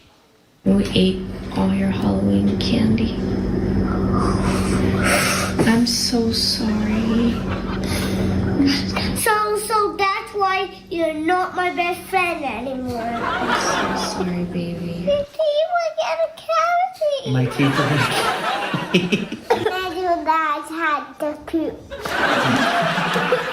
And we ate all your candy. Let me see. Oh, damn it. 877-301-8970. Also, you learn from a little kid that he or she has to share. Don't you think that's a big deal? Well, I just don't. I think that this mother was just sitting on the couch with all the cousins, just waiting all night while they went out. They're probably having a couple of cocktails and waiting for the kids to come back so they could attack. I didn't think she went about it in the right way. She didn't go about it in the way that you're teaching a lesson or setting an example for your kids. What do you mean? Give me some candy. What's wrong with that? When you're shouting and screaming, give me your candy, give me your candy, shouting and screaming. I mean, come on. Got to learn how to share at a young age. 877-301-8970. Who's the asshole? Oops, the a-hole, excuse me. Who's the a-hole? The little kid who is refusing to share, or the parent and cousins who are demanding that things be shared? Dave and Dedham, you're first on Boston Public Radio. Hey, Dave, how are you? Hey, how's it going? Now, listen, I think if the kids are at an age where you have to bring them around, then that is your finder's fee. Right? Great you help them find all the point. candy that they're getting for the night. Yeah, great point. If they are old enough to be walking on their own, then this is the finder's fee that they owe you from all the times that you did have to walk with them. I love this. I wish I had said this. And not only will she be sharing her candy with me, unbeknownst to her, but I will also be bringing around my own bag. So I'm coming away with about 1.5 worth of candy. I think that kid is the a-hole for not sharing. Can me tell you something, Dave? You are really a guy who has thought a lot about this, and it was brilliant. Thank you for sharing your perspective. Chris from North Andover. The reason I had kids, by the way. That is a good reason to have kids, among some others. Dave, thanks for the call. Chris from North Andover texts, I taught my children about taxation by taking a portion of their Halloween candy on Halloween night. For years, they now understand the concept of taxation quite We well. have a lot of people saying that parents taking some candy seems like a good opportunity to teach life lessons about income taxes. Taxes are a big theme here. Oh, and then we have a texter. I wonder who this could be. The person who entices a colleague is the a-hole, entices that colleague into wearing chaps by offering candy and then keeping the candy. That person is the a-hole. I think, by the way, the deal with Jared is if he wore the chaps, which incredibly he not only did, but showed them off, we'd give him a bag of Butterfingers. We gave him a bag of Butterfingers. Just 4 were removed for us. Elizabeth in Gloucester, welcome to the show. Who's the a-hole? Yes, I think there are ways and there are ways. Okay. And I think that the cousins had no right to demand candy from this child. And also the mother, I just think the way they went about it was rude. Exactly. Actually, because, they could have asked nicely. The mother could have explained to her, it'd be nice to share. You have so much. But, to demand the candy the minute the kid walks through the door. Yeah. The cousins, everybody, really. so what if she got a lot of candy? That doesn't mean the cousins have a right to it. But I think the mother really should have been better at explaining to the child, that she could share. She has a lot, and that's what you do. Can I tell you something? I love your call, too, even though I disagree with you. When you and the first caller, people like you, think about something like this in the depth that you did. That's right. It makes my damn day. Elizabeth, that was fabulous. Thank you very much for the call. You and I are so superficial. We just decide this one's the a-hole or that one's the a-hole and move on. That's not true. Not the callers. I thought about this at great length. Okay, go ahead. Because as the kids said, they went trick-or-treating. They were hours door to door in the freezing cold. And the moment the kid gets in the door, mom is yelling, "Bring me your candy," waiting there with the open hands of all the older cousins. They could have gone trick-or-treating too, unless they're like 6'2" and 16 years old. And they're all talking about, wow, that's lots of candy. You don't need all that candy. And the mom starts screaming because the kid refused to show her bag. Well, I think screaming is justified in this situation.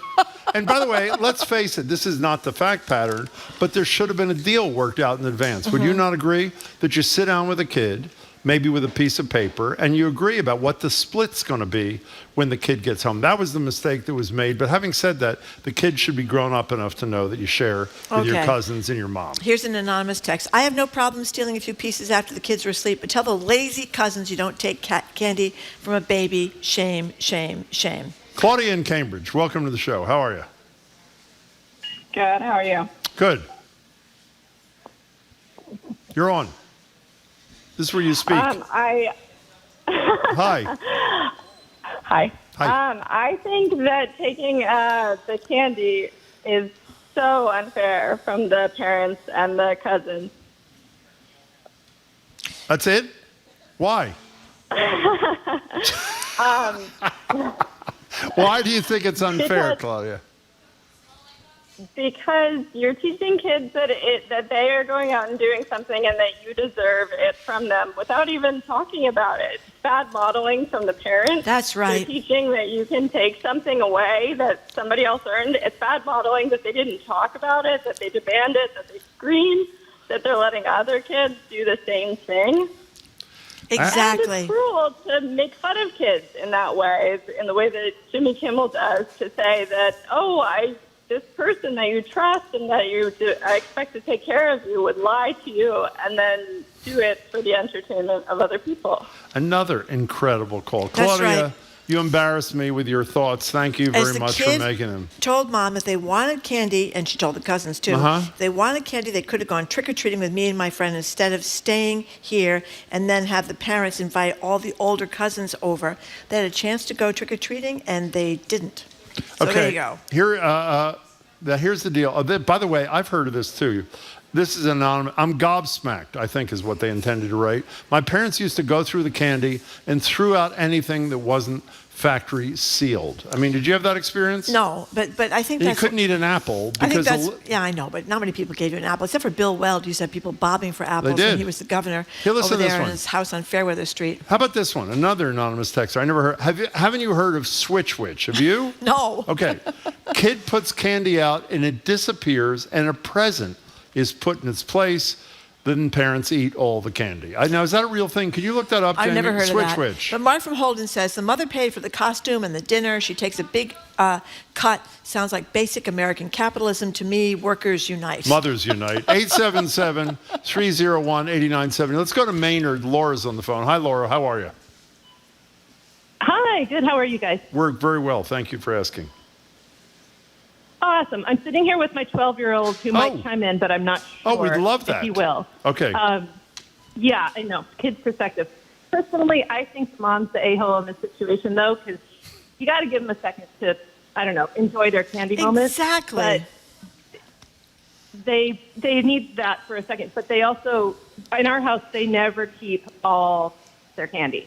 Like, either the Halloween fairy comes by or we just absorb it, or my husband brings it to work, or whatever. But we ask nicely, and we wait like 24 hours. Well, that sounds like a more civil household. Is the 12-year-old willing to talk to us?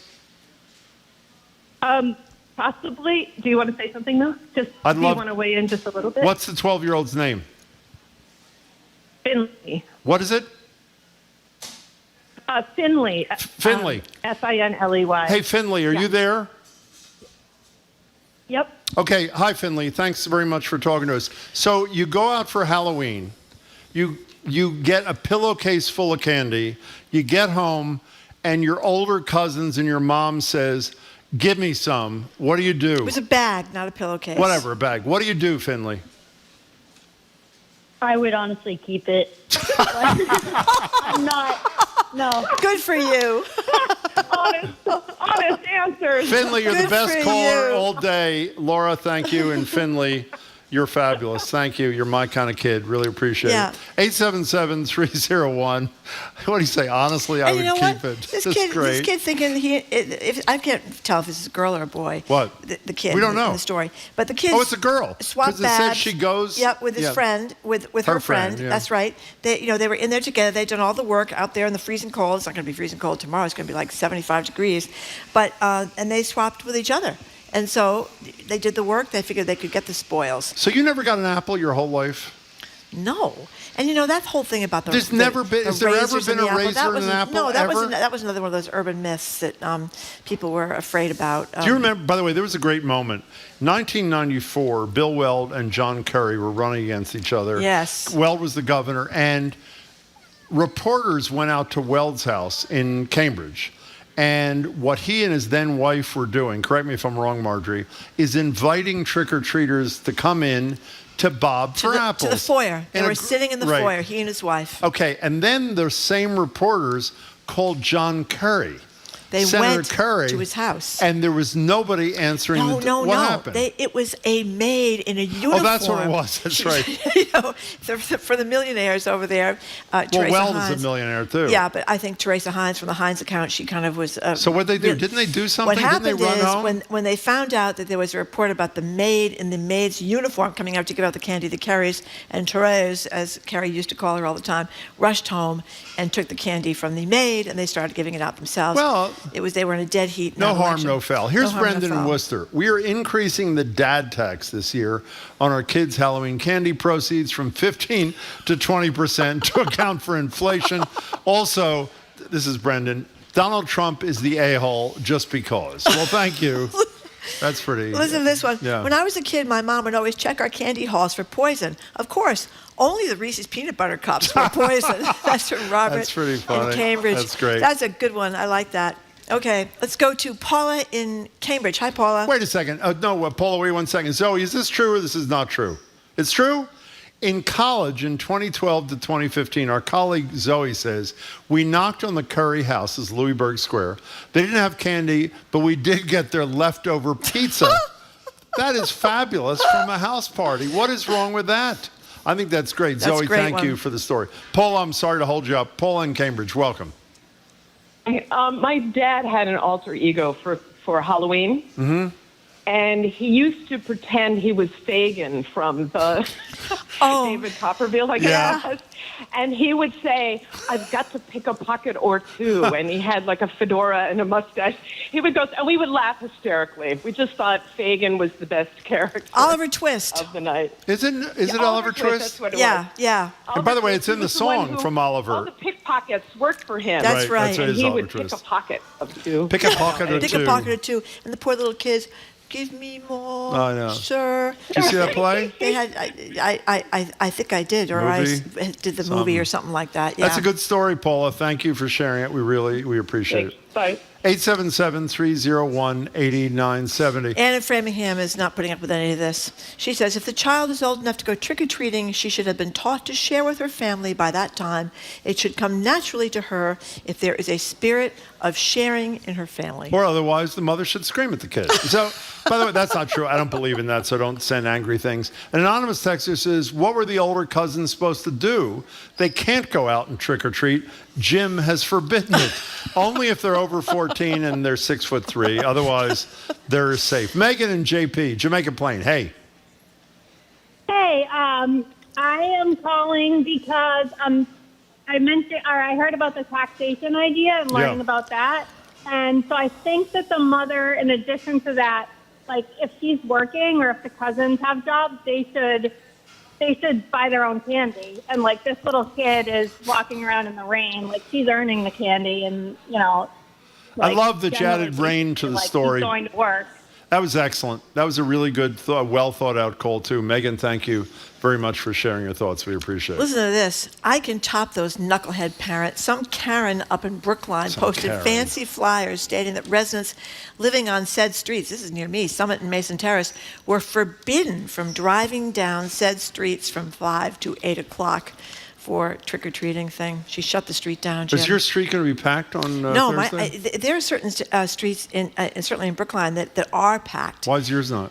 I don't know, but there's certain streets that are really packed, and one of them actually is at Mason Terrace that this person mentioned, because there are dozens of kids going up and down Mason Terrace. You can spend hundreds and hundreds of dollars on candy, so that's probably why they blocked the street up, because that's one of the streets, and it's a mob scene. And people really, we mentioned this yesterday, people really go all out with their decorations, too. Well, they're into it. Jay in Waltham, by the way, the question before you speak, Jay, is who is the a-hole? A little child, a little girl, it appears, who comes home with a haul of candy and refuses the entreaty of her mother and grown cousins, who are, I think it's fair to say, demanding that the kids share the candy. And yelling. We don't know what they're screaming. That's what the kid says. Listen to Andy in Well, wait, Framingham. Jay is waiting. Can Oh, we do Jay him? is waiting. Okay. Jay in Waltham, you go ahead, then we'll get to Andy. Hi, Jay.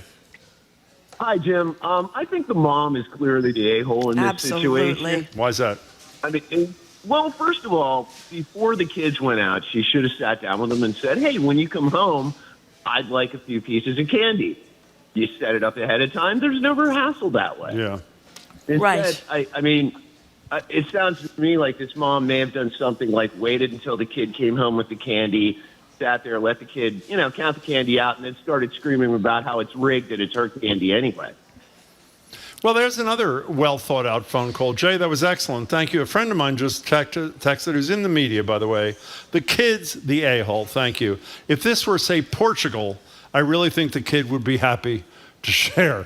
I have no idea why. Portugal? But that sounds good to me. Here's Andy in A Framingham. lot of sharing going on in Portugal. Well, Andy is still suffering from PTSD What and happened? trauma. He says, I am a 61-year-old man, and I'm still holding a grudge about the time my dad snuck into my room and took a full-sized Hershey bar I got while trick-or-treating.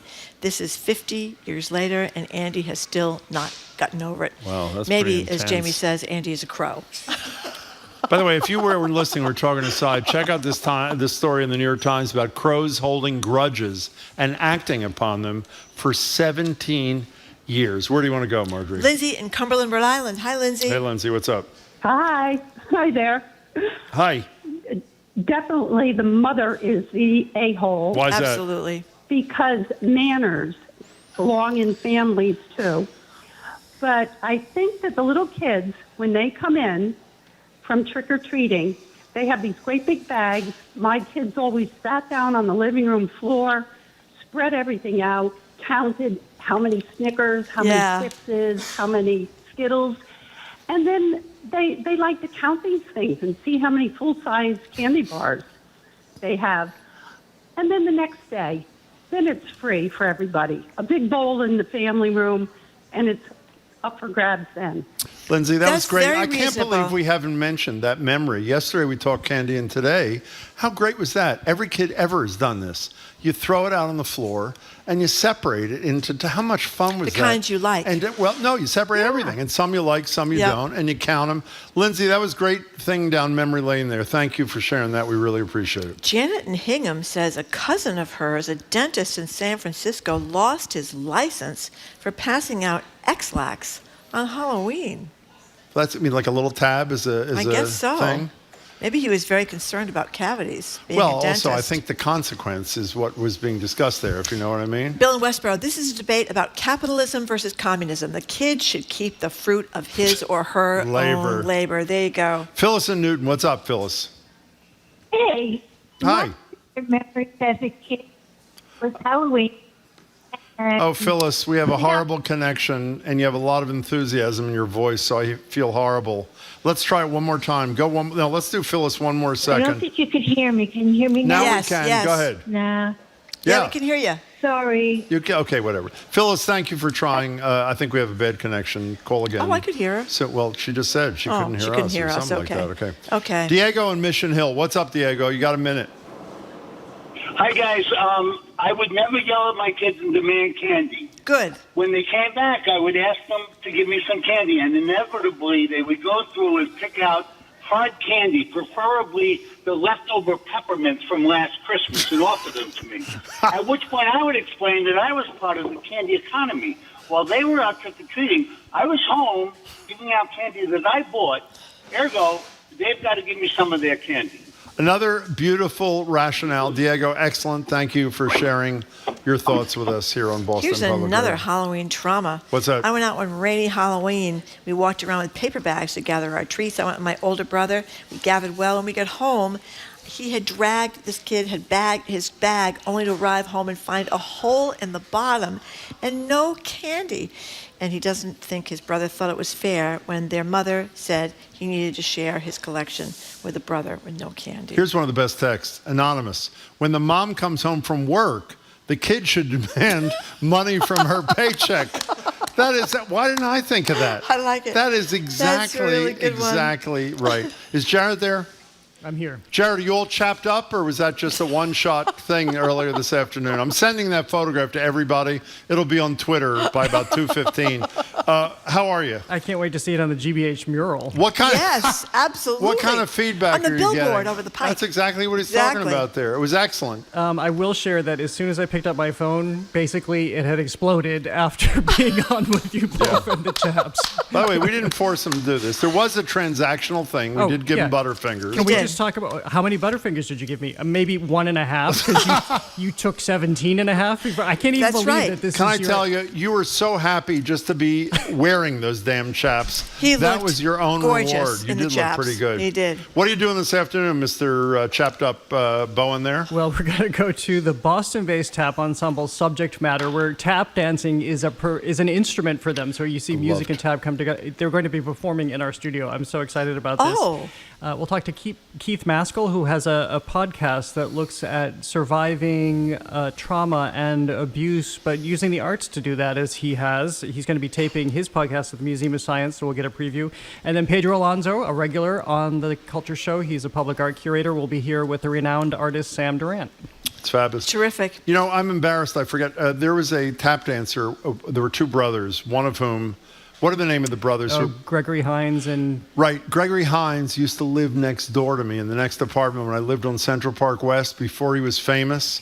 I think I've told you this before. And you could hear him practicing in his house before he was in his apartment, before he was a huge star. It was so thrilling. It was unbelievable. Jared Bowen, thank you very much. Were you going to say Halloween. something, Jared? I was going to say, you didn't do the Katharine Hepburn thing, did you?